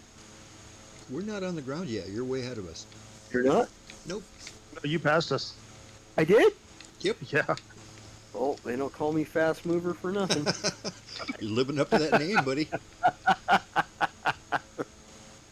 Yeah, we don't have too much further to go, though. We're looks like you're a little high. You're kind of right over where we're going to be. Okay, alright, yeah, I'm gonna drop down towards the water here. Of course, we still got a little bit to go. I'm just going to pretty much go right to the shoreline and just cut up northwest.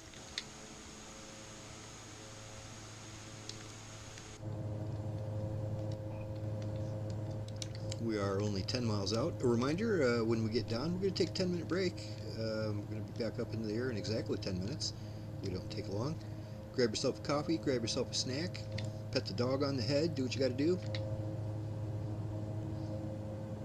Like and subscribe if that's what you need to do. I would recommend liking and subscribing. Hit that bell or whatever.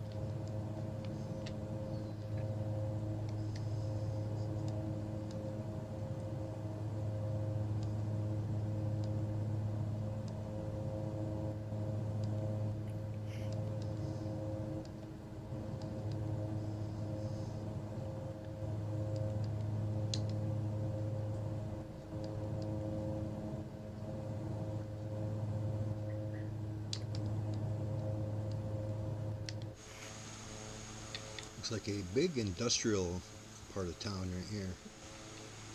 It's actually not even part of town, it's just a big industrial park all by itself.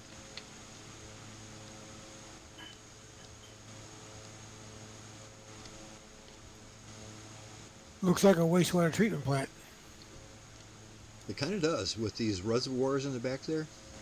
Yeah, the slag bins. You can even see where they release the water into. You know what? It might even power some turbines or something.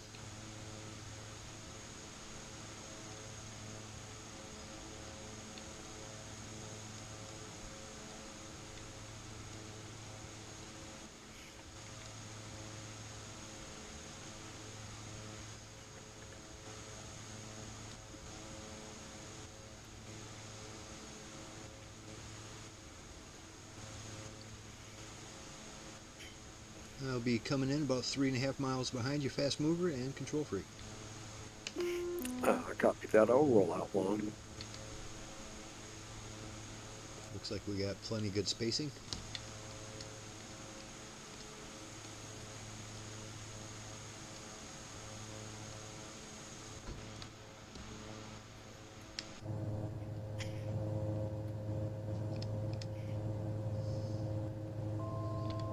To change my time of day. I already got the sun kind of low. It's going to be real dark by the time we get to that last stop.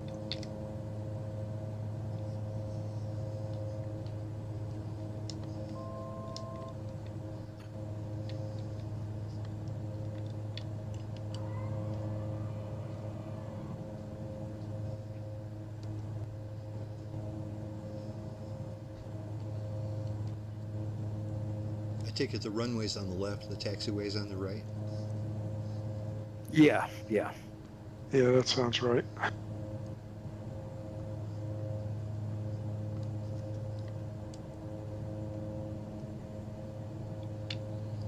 Captain Hopper, I couldn't agree more. He says this is a beautiful game, and boy, it sure is. It really is something.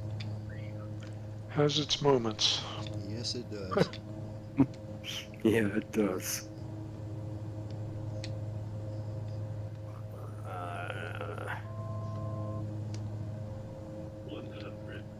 Hey, Captain Hopper, I'm glad you're still with us, buddy. Happy Friday. One of these days you need to fly with us. I've flown with Captain Hopper before just for fun. We were hanging out one day flying, and he's a good pilot. He knows what he's doing. He should join us.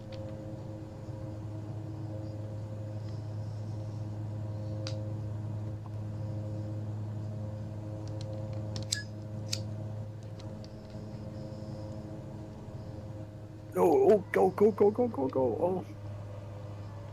Oh. Sorry, it came to a stop. Jeez. Yeah, this thing does have reverse thrust too, but of course you have to have that mapped. 500, Yeah, I didn't need it.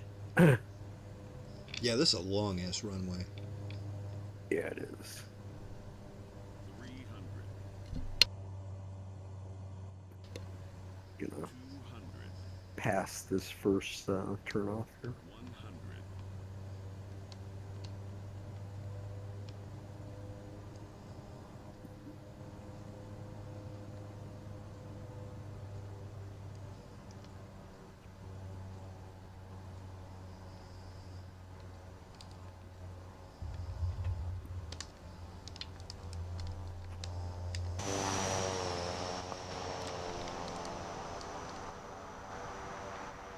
Sorry, Longhorn, I came to a stop a little too quick for you.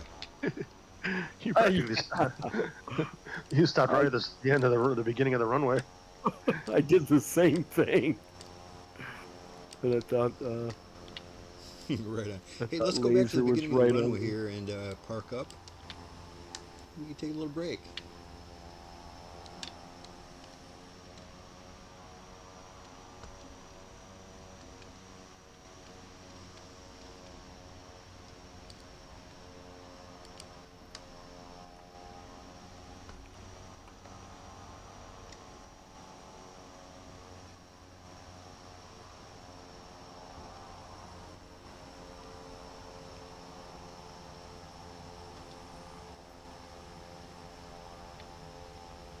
Bob, that was a nice smooth landing, my friend.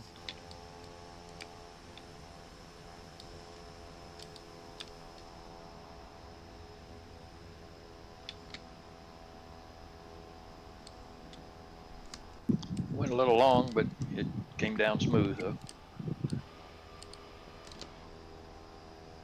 I keep forgetting this thing doesn't turn for crap when you're on the ground.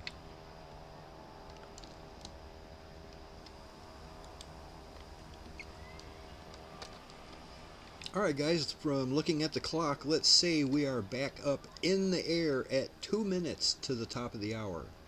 2 minutes to the top of the hour, we're in the air, not on the runway, in the air. Copy that. Copy.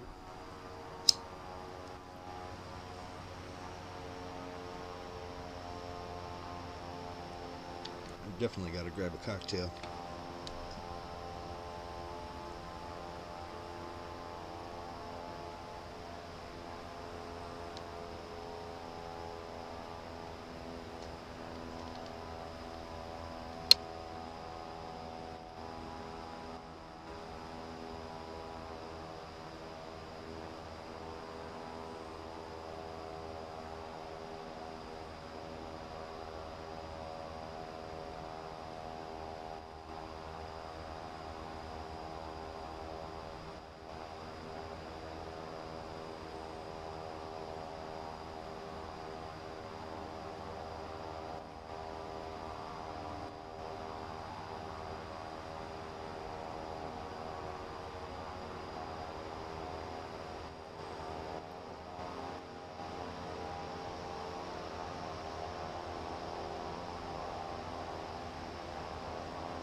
Yeah, now I'm looking forward to cooking a meatloaf over the fire. I already have the thumbnail. Campfire meatloaf. They said it couldn't be done.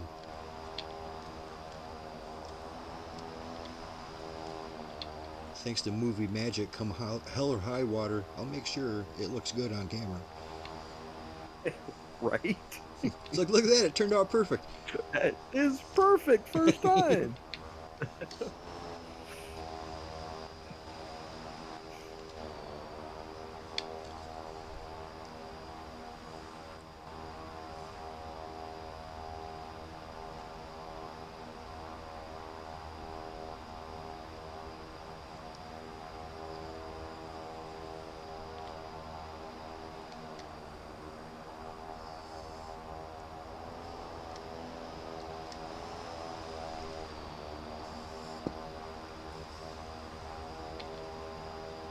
Just a reminder to everybody out there watching now or watching later, we would love to have you come join us one of these days.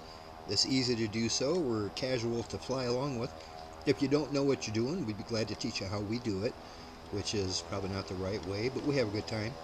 And yeah, you can get all the information for the flight in the description of the video, and you can get the game itself on GamePass. That's a good way to do it. Otherwise, the game's about 150 bucks. That's a bit steep, but it's pretty awesome. And I know I'm making some people mad just by calling it a game. Sometimes I slip. But no, it is not a game. It is a simulator. But yeah, we would love to have you.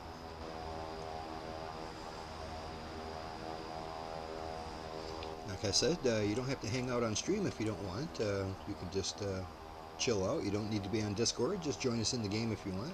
When you get more comfortable, come join us on Discord here.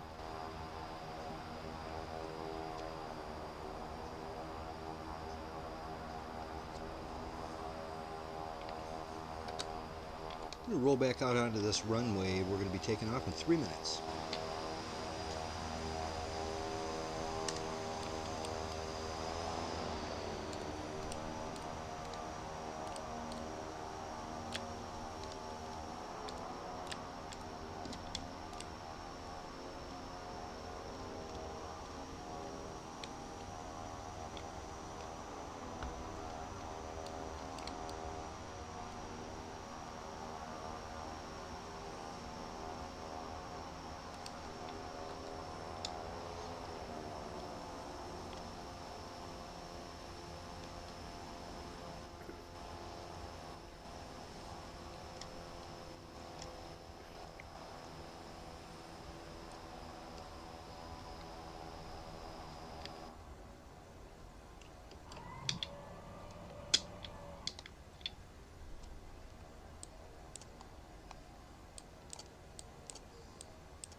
Alrighty, good news. When we get to our last stop for the evening at Amendola Mil at Lima India Bravo Oscar, or Bravo Alpha, we're going to be landing runway 29 right, and it looks like we have an ILS frequency for that too.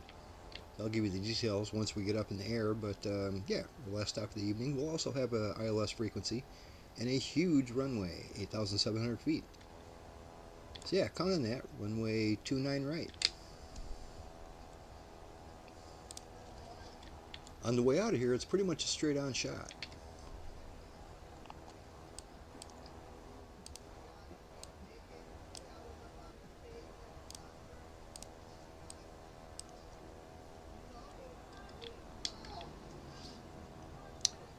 I think 6,000 feet should do just fine on this one as well. We're going to be flying along the coast, nothing too high going on. A slight left-hand turn will get us on course, 160 knots.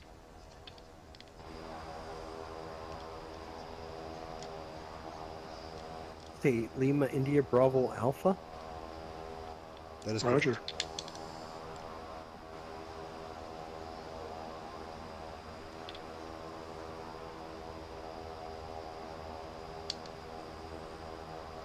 Pretty much making a straight shot for it too. There's no POIs between here and there, at least nothing that looked interesting. Okay, guys, 30 seconds. Count on 30 seconds. We're up and out of here. 6,000 feet.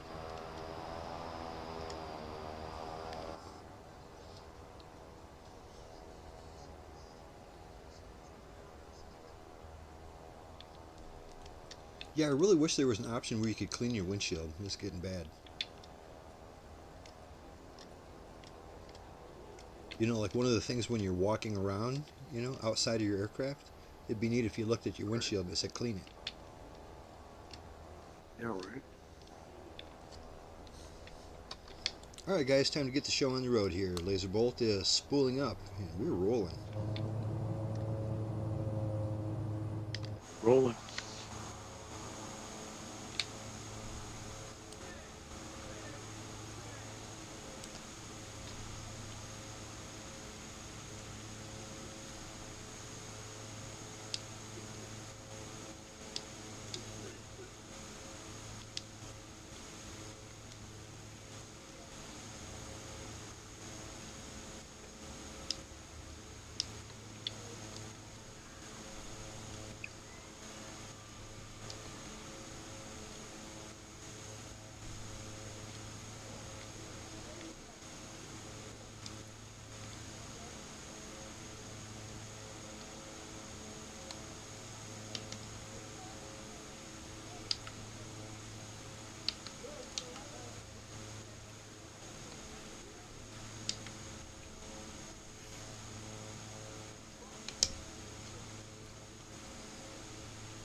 Did anybody do an ILS approach on that last airport? I did. Negative. Me too, not. It was too clear. Yeah, there was no need for it, really. It's, Yeah. it's kind of nice in that Hercules, because you have to get set up so much farther in advance. It's nice to have it, but on this one you don't need it with these small airplanes. Still nice though. I mean, if it was bad weather, it'd be great. Oh yeah, it's nice. Nice to have. Nice to know it's there.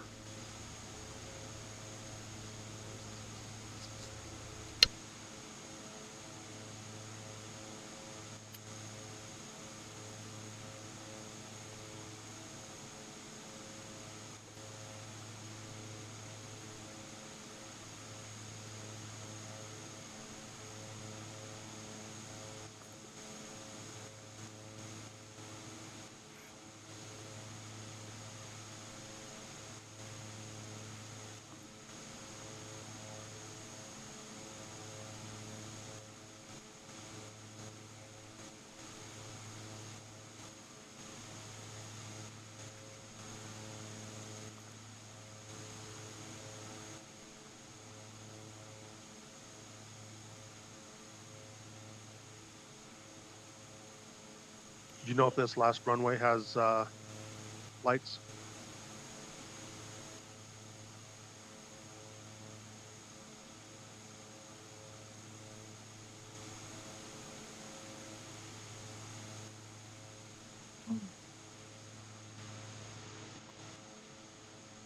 Hello, gentlemen. Sorry to make for the flight, but figured I'd come say hello. Hey, Hello. Travis.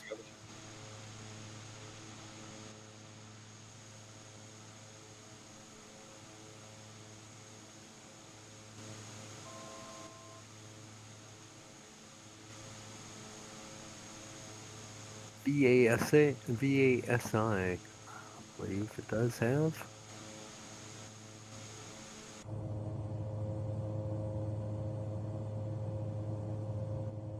Hard and lighted. Yes. Yeah, it looks like a real runway there, a real airport. I mean, Yeah, it's military. Military base. It's good because the sun is just going down behind the horizon now. Well, Travis, it's good to see you, buddy. How you been? Been a while. Yeah, happy Friday. Good. Yeah, last week. Good deal. Well, it's been a week, yeah.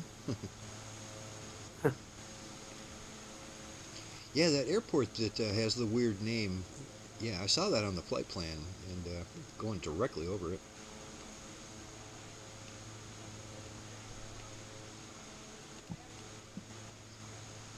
I just got my other battery cells, replacement cells today. You and did.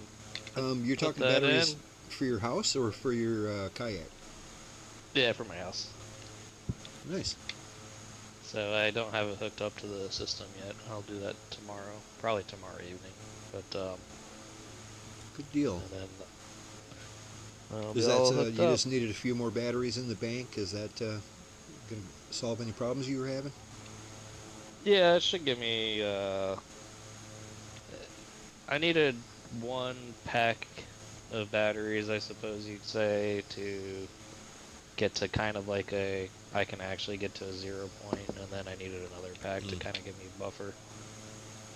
So, like, the last 2 days has been pretty crappy for solar production. I So suppose. I mean, would've yeah, helped that's me a one of lot. those things that I'm sure you could overdo it, but really having too much power in your bank, that's not that big a problem. That's a good problem to have. Yeah.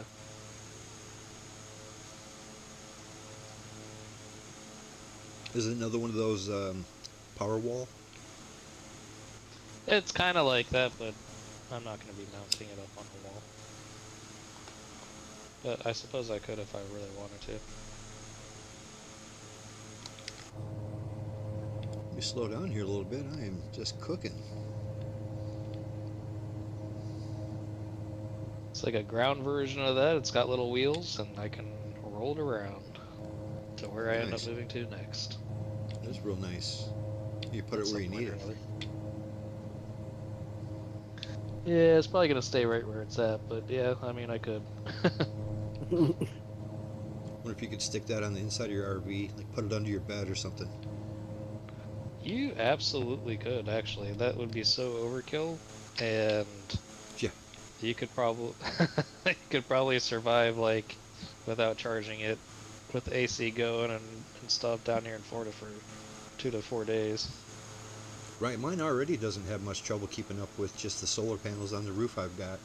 I can park anywhere and just go.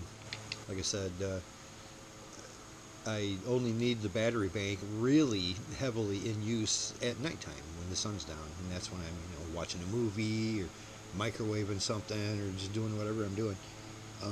During the daytime, it just continuously charges and never has any problem with that. But it's just I'm all by myself too. If I had a family of kids that were on their phones all day long and a wife who wanted to watch this and cook that, and, it's like, yeah, I might not have enough power or broadband for any of that. But for just me, it works perfect. Yeah. Well, oddly enough, phones and stuff, tablets and everything is like basically next to nothing in the grand scheme of things. But cooking, Yep. yeah, cooking. Well, will it's like suck it. probably the power for the router is more than the laptop would be, or the tablet. Yeah. My it's router, definitely- I've got a Starlink, and that surprisingly uses quite a bit of power. So, I don't know if you would want to look into this. That might not be useful because I think you're not don't have like a direct hookup. You're just using like a power bank, right? Like, are you using like a power bank with like AC sockets and stuff on it, or are you using like Yeah. a home battery? Or- Yeah, it's a portable power bank. Basically, it's got Okay. it's got like 4 AC plugs in it with a built-in inverter, and it also has USB plugs and all kinds of shit, so I can charge everything. And then I just plug Yeah. that right in. I plug that right into my solar panels, and the solar panels just keep it topped off. Plus, not just the power bank itself, but my RV has a big battery bank of its own, so it's all tied together. So more so, I guess, for food for thought, maybe down the road if it ever became necessary, or just talking to other people. I've seen where people would take, like for example, the Starlink. It actually runs on, I think it was 18 volts DC, but whatever. So you can up convert or down convert, or if it runs on 12 volt and you have Right. a 12 volt battery, you can Yeah, but I it's seen more there's efficient than converting to AC power and then right, back to DC again. the inverter, it does, you lose a little power in that process for sure. But Yeah. yeah, I've seen hacks for that. I've seen people that turned their portable Starlink, just made it straight up DC power. You could plug it into your cigarette Yeah. lighter. But In your case, my I power don't bank think it's has worth- everything. You know, like I said, I plug that right into my solar panels, and it just keeps it charged up. Yeah, exactly. I don't think it'd be worth the trouble to do Mhm. all that and spend an extra 50, 100 No. bucks if you're not using it all the time. I've never come close to running out of power on it. You know, I've never had Yeah. a problem with anything. Run the microwave, make a pot of coffee, the AC going, working on my laptop, and the power bank always says, "Hey, you got over 8 hours left." I'm like, well, hell, 8 hours, it's going to be daylight, you know. Yep. That's what I was working on though. Was working on getting it all put in and cleaned up, and it's all ready to go and be hooked up tomorrow. Good news. You'll have to give us a report on that next week. Yeah, hopefully it's a good solar week, because yeah, the last couple weeks or so it's been kind of pretty rainy and pretty cloudy, and the You were last having, a little while ago, a couple months ago, you were having a lot of trouble with your, what do they call that? The solar panel, control panel kind of thing? It's not the inverter, but it's a control panel. You're saying that was giving you my some combiner hard... box. Yeah, I think that's what it is. And you said you had to do some kind of firmware update on it, and they had to send you a brand new one, and it just kept causing problems. I think for me, in my That RV, it's was- just called a control box or control panel. Did you ever That get was that a sorted? while You must have ago, got that sorted out. I did have to get a new inverter last year around this time. I don't know if that's... Other than that, I haven't really had any... maybe some... Sorry, I did have some other issues where, like, my solar panels weren't charging properly and stuff. That's probably what you're talking about. Yeah, I just remember Right. you kept trying to fix it with a firmware update, and then eventually they just sent you a whole new unit. That's... let me start from the beginning. I'll tell you what happened. So, last year around this time, before I went to Austria, I had a Grow Watt branded inverter that basically pooped out. It was bringing the AC current like up and down between 100 volts and 130 volts or 135 or something, like in unsafe ranges, but it'd like cycle up and down weirdly, so something was going wrong inside. Then I tried to do a firmware update, and then it didn't want to take it, and there's no way to fix it. So sent it back. They gave me a store credit. I was gonna buy my next inverter from them anyways. I didn't care. I didn't ask for cash or anything or credit on my account or like my card.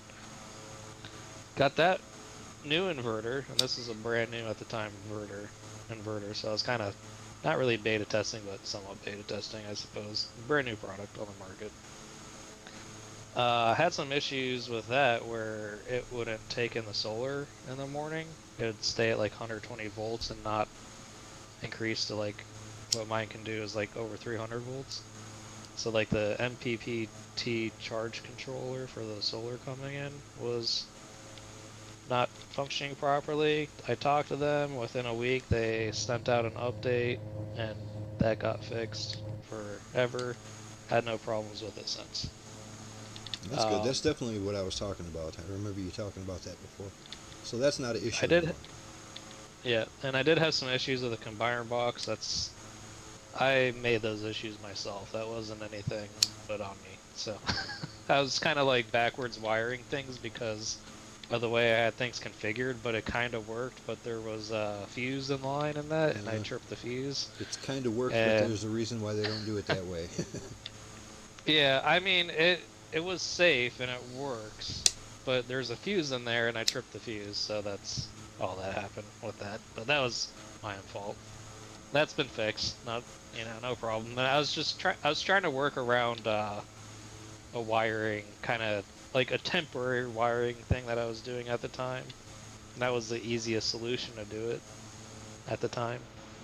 And yeah, well, I just overloaded a fuse on there, and It wasn't an issue in regards to wire size and all this other thing. It's just that there's a small fuse on there for a reason. So you And refused that's it? Yeah. That's a Travis joke. No, it's very confusing. At least I know they work, so that's good. Yeah, that's good. Well, cool. Yeah, you So buy you got the stuff new and you just battery, never and know. got that new battery, and everything should be super powerful now. Good deal. Pay those electric bills with your solarness. Yeah, I was looking at it yesterday, and I'm halfway through my bill cycle, and they're projecting I'm gonna pay $37 for my next bill. Yeah, very cool. Compared to like it would normally be like at least 250 or around there.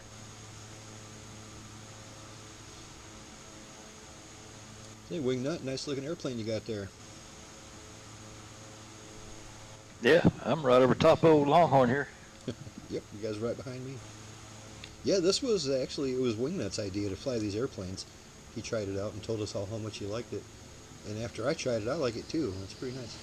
It doesn't seem like we're having a whole lot of problems today, so maybe everything is smooth. Or whatever the issues were, it wasn't this airplane. No, I don't think it was either. I think it was the location. Yeah, that's good beans. Like I said, tonight will probably be the end of the trilogy of flights that we're going to do in this for now. Next week we're going to go back to the C-130, do a couple flights in that, and then roll the dice and see what else we're going to fly. Anybody has any good suggestions, especially if it's a default airplane that comes with the game, let me know. I'm glad to check anything out. Preferably something a little on the slower side if we're going to do some sightseeing. I mean, we don't need to do a Mach 7 jet. Did you or know anything. that Microsoft gave us a free aircraft last week? That Coronado. Yeah, it was the PA-28. I Yeah, didn't yeah, realize, that's it. I didn't realize it showed up already. I heard it was coming, so yeah. Have you had a chance to check it out? Yeah, it flies pretty good. I don't know if that's what you would consider, but I'm just bringing it up that it was in the inventory now. Yeah, I haven't even seen it yet, so yeah. What kind of speed range does that have? Gosh, I don't remember. Does anybody else know? It's 140. Yeah, I was Oh, gonna yeah. say It's it's gonna slightly be slower than between this. 120 and 150, but Yeah, it was about 30 to 40.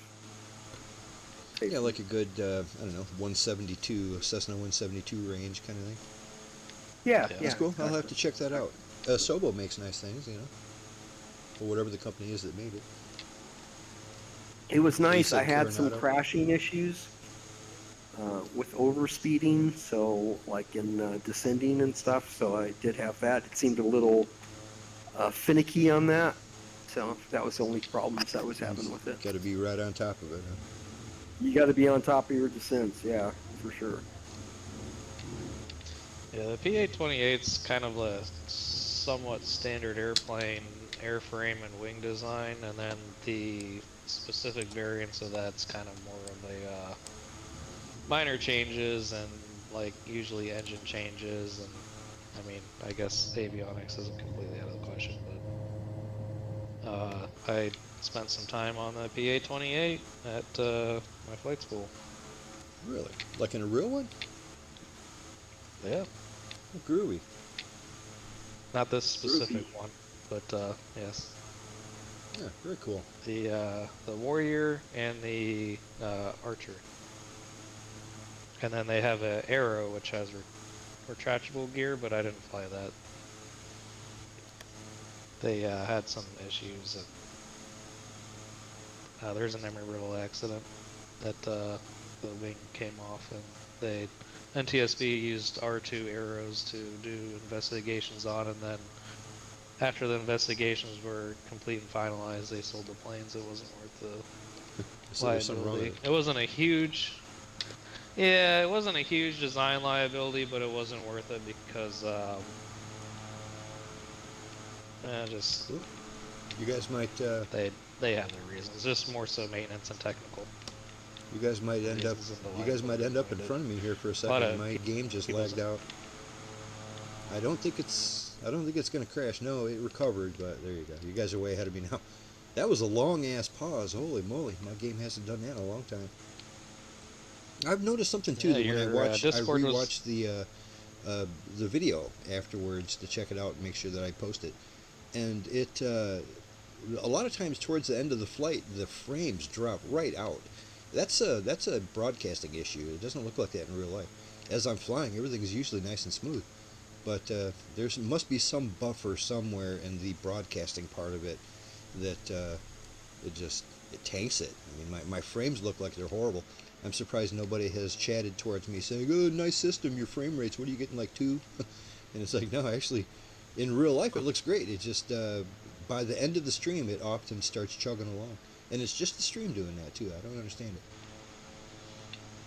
Anyway, I'm catching right up to you guys. I'll be there in a second.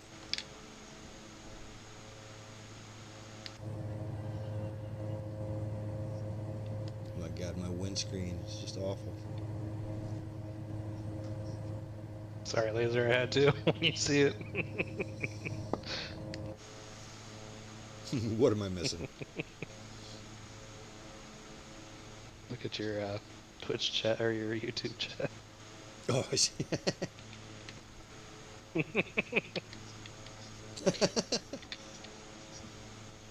That's what I'm talking about. Let me have it. I can't tell. On the stream I'm looking at, it looks like everything's looking pretty smooth. But I also noticed that when it gets choppy like that, the stream falls farther and farther behind. Like when we first start, it's like everything's pretty nice and it's not that much of a delay. And by the end of it, it's delayed like a lot. So I think that's what it is. It's dropping frames. Maybe it's just my internet connection. I don't know. Pretty cool pictures, Longhorn.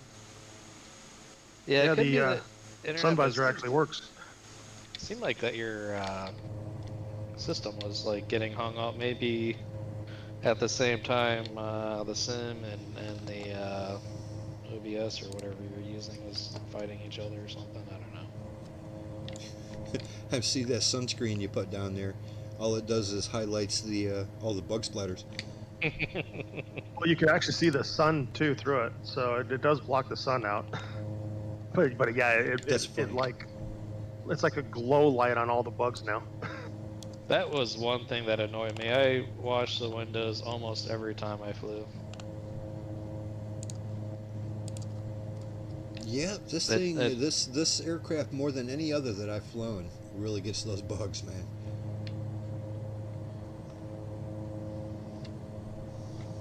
I wonder if there's like a internal thing that you can clear that up.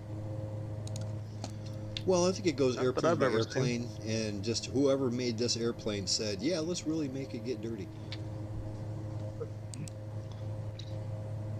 Well, they did a good job. Yeah, I mean, it's pretty accurate, especially like in Florida. If you don't, like, for the most part, I'd say probably 95% of students and instructors didn't ever clean the windows. And, yeah, they would sometimes look pretty close to that. Maybe not that bad, but pretty close. Hello, boyos.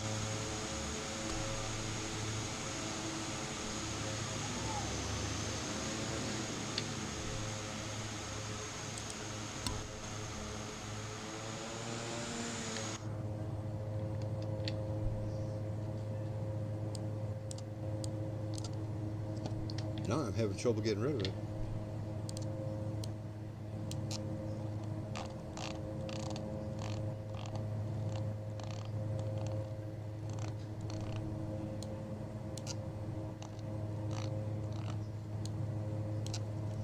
There we go, get rid of that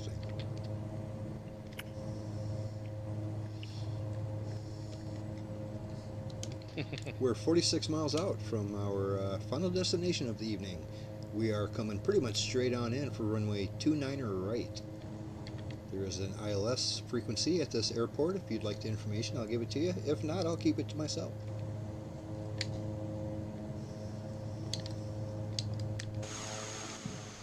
Yes.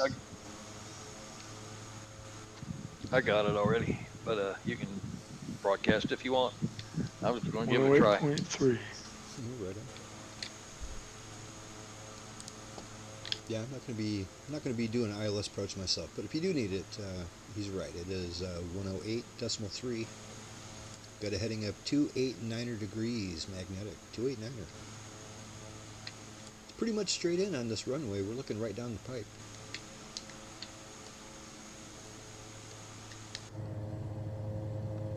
Yeah, there's no keyboard commands for clean windshield or No. anything with windshield or windscreen. I think all you can do is reload the airplane at the airport, Yep. and that's a bit extreme. Yeah. Sometimes these third-party developers have like little, add-ons or something, like little tablets or whatever to. Maybe I could tell my Clean co-pilot to just things up. climb out there with a I'm not rag. sure. I'm not sure if this one has one or not. But That POI is off to the left because it's like all lit up underneath it. At least for me. I don't think it's quite dark enough for me to see it all lit up. Can you tell Oh. what it is? No, it's too far away. It's just I just see the white marker for it. Doesn't even have a little teardrop or Right. description of anything what it is. So it's just too far away. But the whole whatever it is like this big like ball of light down below it on the ground. Interesting.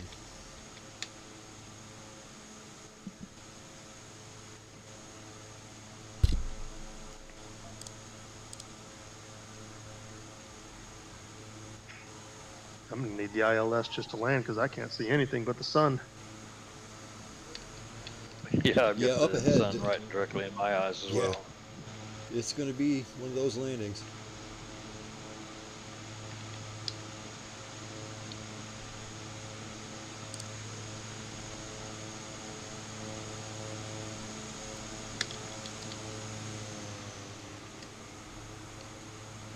I can hear you sneaking up on me, Longhorn. I keep hitting the brakes. I'm down to 149 now. Really? I'm up to 161. We must have different air speeds, or wind speeds. Yeah. Oh yeah, I've got a. Well, it's only 4 knot, but I got a 4 knot tailwind though. Oh, right on.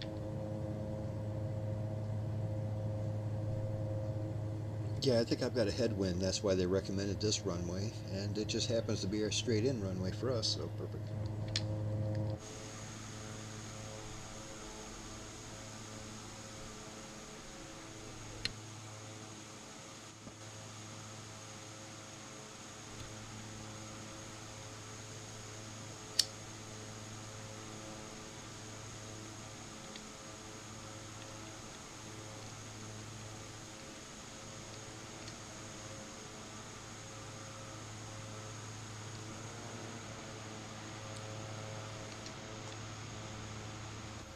There's some kind of big structure up there. I can't tell if it's a big bridge or something. There's something in the bay. It does look like a big old bridge. If that's a big old bridge, you know what we got to do. That is a big old bridge. Or is it docks? It's hard to tell. It might just be a marina.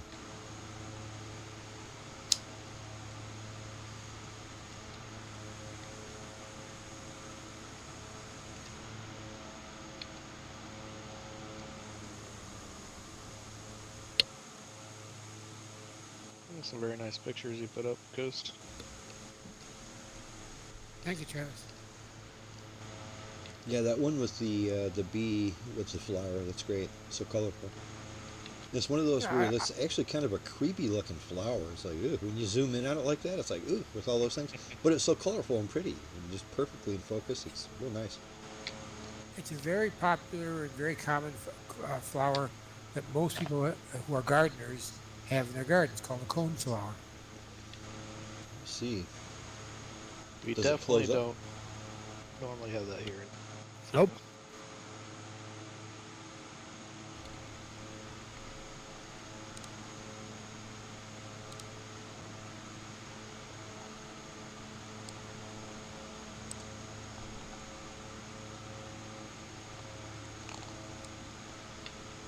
I swear that bee's smiling.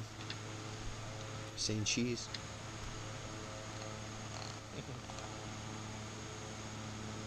What I like about those things that I went after that bee because it was so small, not because it was large, and in context with the spikes coming up from the flower, which are really small. They don't look that big. Took that with a macro lens, so it looks the net effect makes it look like a bee on these big spikes, but it's really pretty small. It's beautiful. You got a good eye for this kind of stuff, buddy. He's saying, "Give me that pollen, please." Nice. That's what I'm talking about.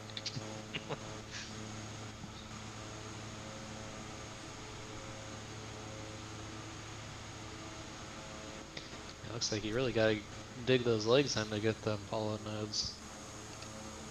Yeah, I'm seeing fewer and fewer bugs this year, by the way.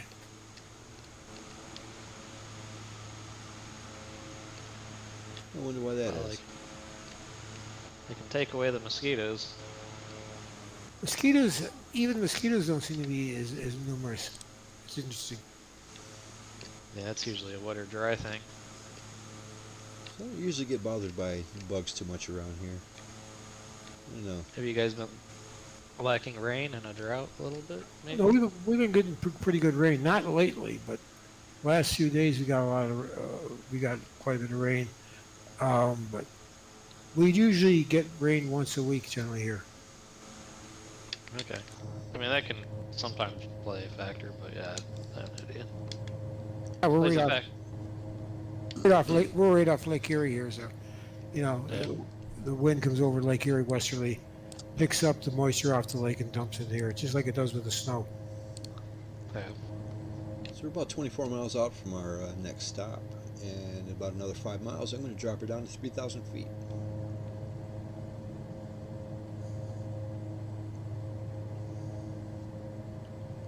Yeah, I made a deal with the bugs a long time ago, and they don't bug me, I don't bug them.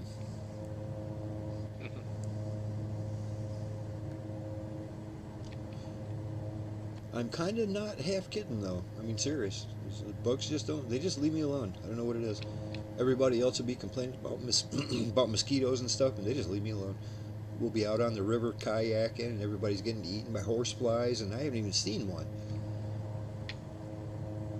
I'm usually pretty good. This year's been a little bit more annoying than every other year, but I think it's tapering off now. I haven't been having as much issues lately, but yeah, like my ankles for some reason. Maybe it's from like some of the mulch that I put down or something, but Right on. Descending Yeah, to 3,000. Yeah, we have the problems with ticks this year. You've seen all that stuff on ticks. Oh, that's not a good yeah, problem.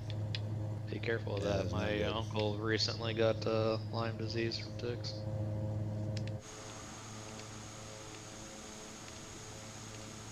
And yeah, he didn't enjoy it at all. And then it never goes away either. Yeah, that's one of those things you got forever, don't you? Yep. You can manage it pretty well, but yeah, it's with you forever. I might be wrong about this, but I think I heard one time one of the signs of Lyme disease, not that it's hard to tell if you got it. If you got it, it's pretty easy to tell. But one of the signs, At one of the first. symptoms is you can drink more than normal. Oh, It doesn't affect you as much. I was like, well, that's a cool symptom, but I don't know about the rest of them. I was thinking water. Yeah, I didn't know about that.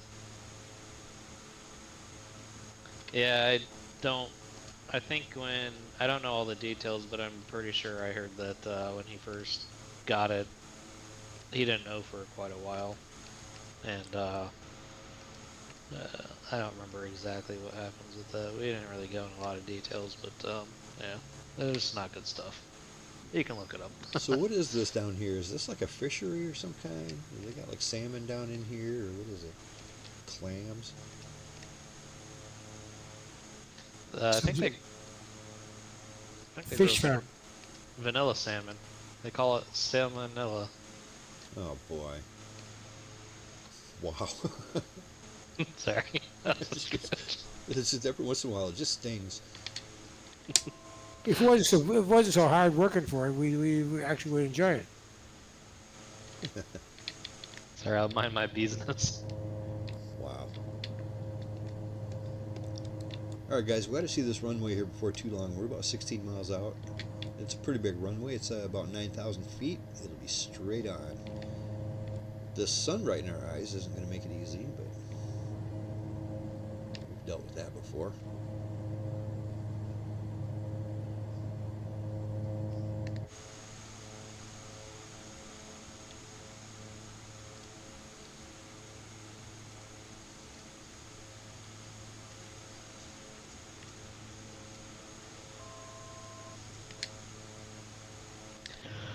Well, I mostly came to say hello and maybe chit chat for a minute, but I'll let you guys finish your landing and enjoy the rest of your flight. And I'll try to jump on by next Friday and fly with you. Yeah, buddy. It's always good to see you. Hopefully you can fly with us next time. Hopefully they'll get that. Oh, wait, you can fly with us now. The update doesn't matter anymore. So, yeah, Yes. hopefully you can fly with us sometime soon. Yeah, and maybe next time, because they've been sent on this for like, it feels like 2 months. But maybe we'll all be updated next time. Looking forward to that. Should happen soon. Hope so. It's a lot of cool features I was Yeah. really enjoying in there. But yeah, I'd rather have them have the bugs fixed. How many of you guys are still on Windows 10? I am. I am. I am as just well. went to I just went to Windows 11 last week. Figure I Well- don't have the Reverb G2 anymore, so Well, I was just, I'm still on my Windows 10 backup system, and frankly, right now, it came up and said, it told me I had to update my Windows. It had already downloaded it down and said restart your system. I said, what? And I said, I don't like these things. Well, anyway, I restarted my system, and guess what? It broke your system, didn't it? It stopped in the middle of it and wouldn't go, wouldn't continue. So I had to power it down, power it back up again, and it did work this time. So I also did made a new recovery disk for it. I'm never going to do that again. I have a recovery. So you're saying that your system is kind of functional now, and you might be able to join us soon? I'm going to work on it this week. So we'll see. Well, I have that's to pull a. They have a technique for recovering it. They say they can recover it, so I'm gonna test them on it. all right. Okay. Were you talking about your old system just now? My old system got Oh, and it stopped in the middle and it wouldn't boot. And then I had to power it down and power it up again, and then it would boot again for some reason. well, it sure would and be then nice if we can get you back up in the sky again, man. It's been too long. Yeah, I'm gonna have to work on it. I just got a lot of things going on this coming week. I'll have to see what I can do. It does sound like summer's a busy time for you, man, with all the family stuff. Yeah, especially July and August. That's miserable. When you're here, and you get so much winter, you really enjoy your summers. You know how it You're is not out there. telling me anything I don't know. I love my summer because it's only about 4 or 5 months.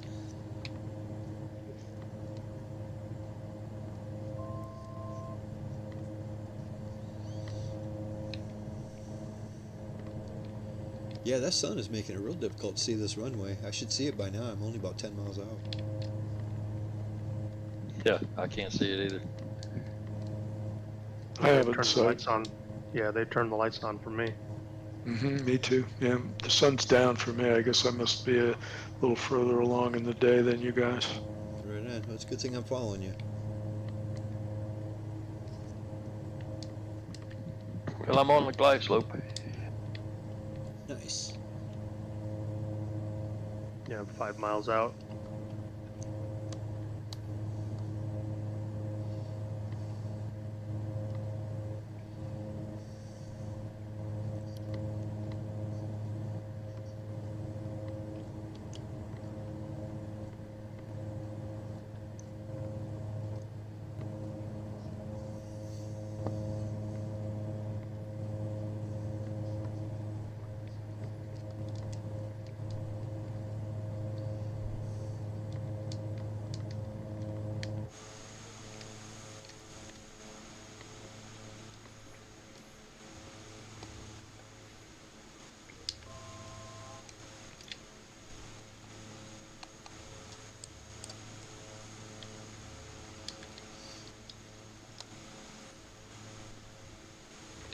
I see a little glimmer of it.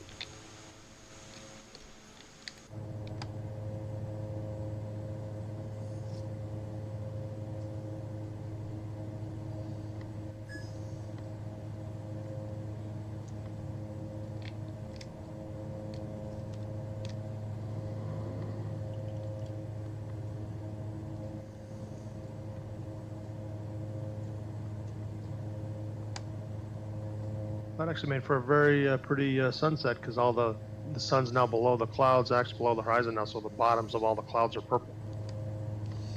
Give them good colors, huh? Yep. Yeah, I really like the sunset. It's got that peach colored kind of going on. That's my favorite. And then the other direction is nice and blue.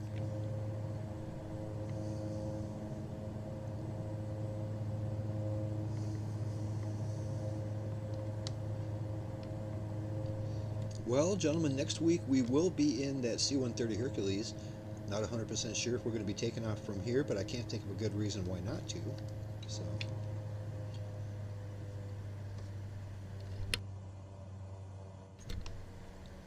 Control Freak, I'm having a hard time staying behind you. I think I'm going to sneak in right in front of you. I'll try to roll a little bit long instead of stopping short so you don't run into me. Go for it.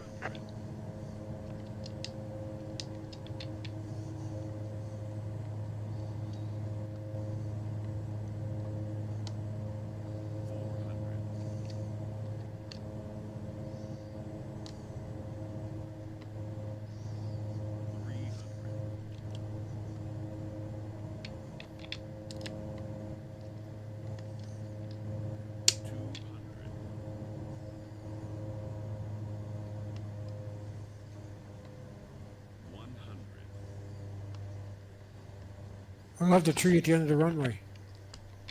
Yeah, there's always one. It's usually the tallest tree in the whole area is right at the end of the runway.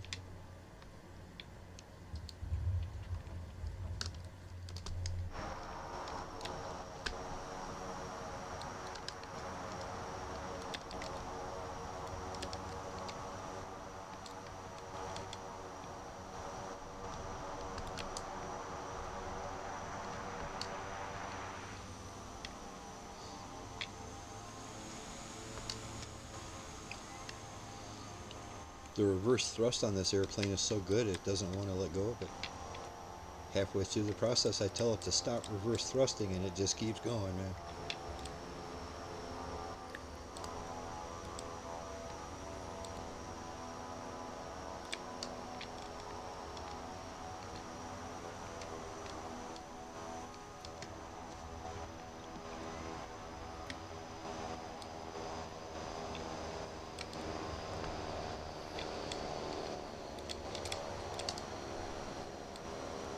My sunset picture. Ooh, let me check that.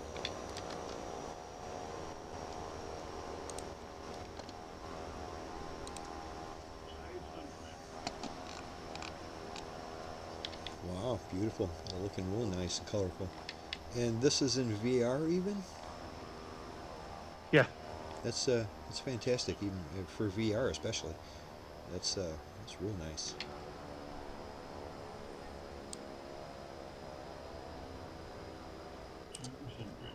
Got them high definition bug splatters looking good. Yeah, that's crisp. I like that, man.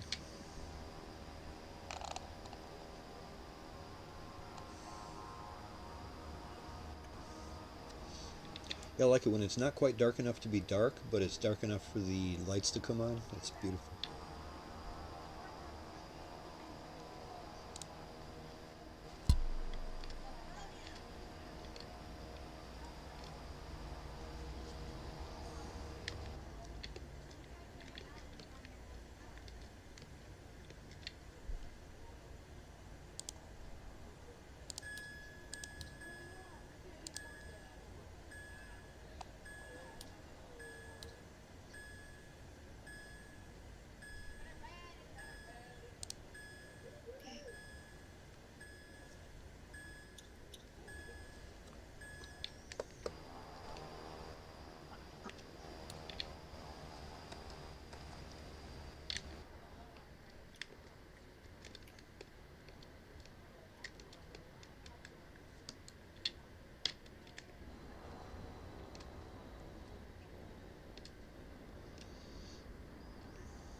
That's just got to be freaky getting in and out of this thing. The blades are right there. The props are right by your head when you're getting in the door.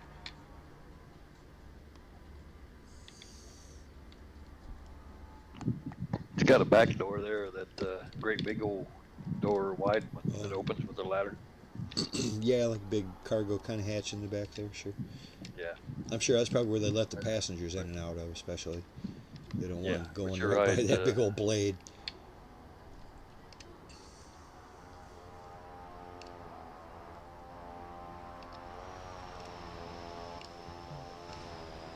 That's one of the things too, where this aircraft doesn't carry itself as a large aircraft, but look at it, it's pretty big. I mean, compared to you guys, it's freaking huge. I mean, I guess it has to be pretty big. It can carry like 25 people.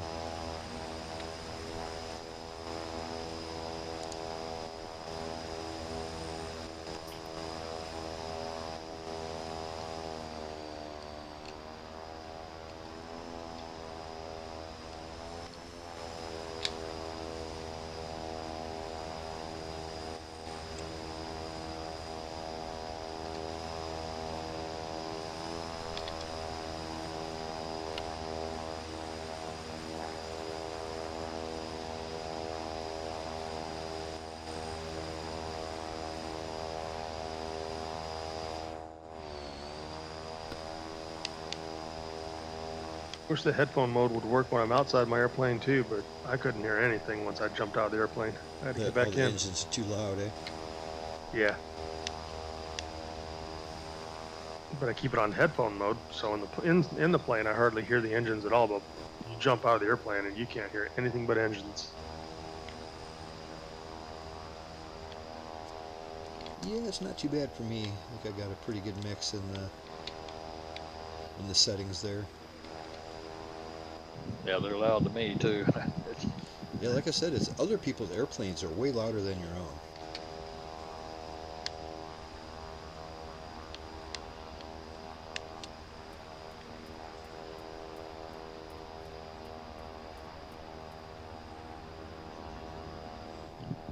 Can you see my back cargo door or passenger door open, Laser, from where you're at? Yeah, we'll go around the passenger side here. No, I can't. I didn't think I would. It doesn't usually broadcast things like that. It'd be cool. It's on the left side of the plane. Oh. One thing I noticed is I can't see your name tag. That's disappointing. No, everything's locked up tight over here on this side.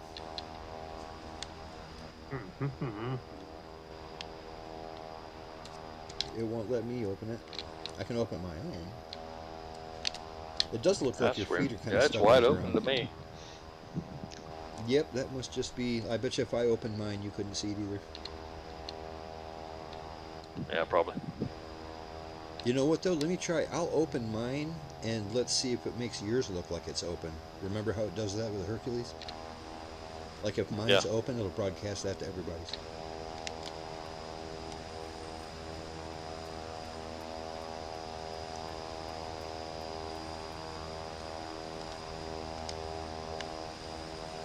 That's cool. Little stairs pop out and everything. That's handy.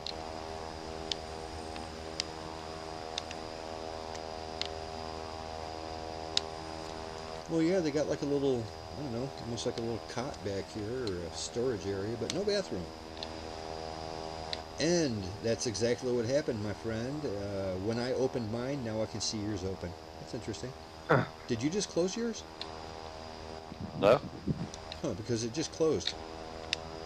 It must have been that I got far enough away that it closed automatically. Mine closed too. So apparently you can only leave it open if you're standing right in front of it. Yeah, I noticed when you walk away, it'll close. Yeah, that's what happened. But that's cool. If I open mine, yours opens too. So that makes sense. It does look like you're kind of halfway in the ground. Your actual person walking around. Your legs are in the ground. Mine are too, probably, I'm guessing. Do I look like I'm on top of the ground or under it? You look like you're about 2 or 3 feet above the ground. Oh, really? I do feel like I'm above you. Yeah. When you came up to me, Wingnut, you were like the ground was like from your knees down was buried in the ground. Yeah. Yeah, it looks Well, the same on the stream.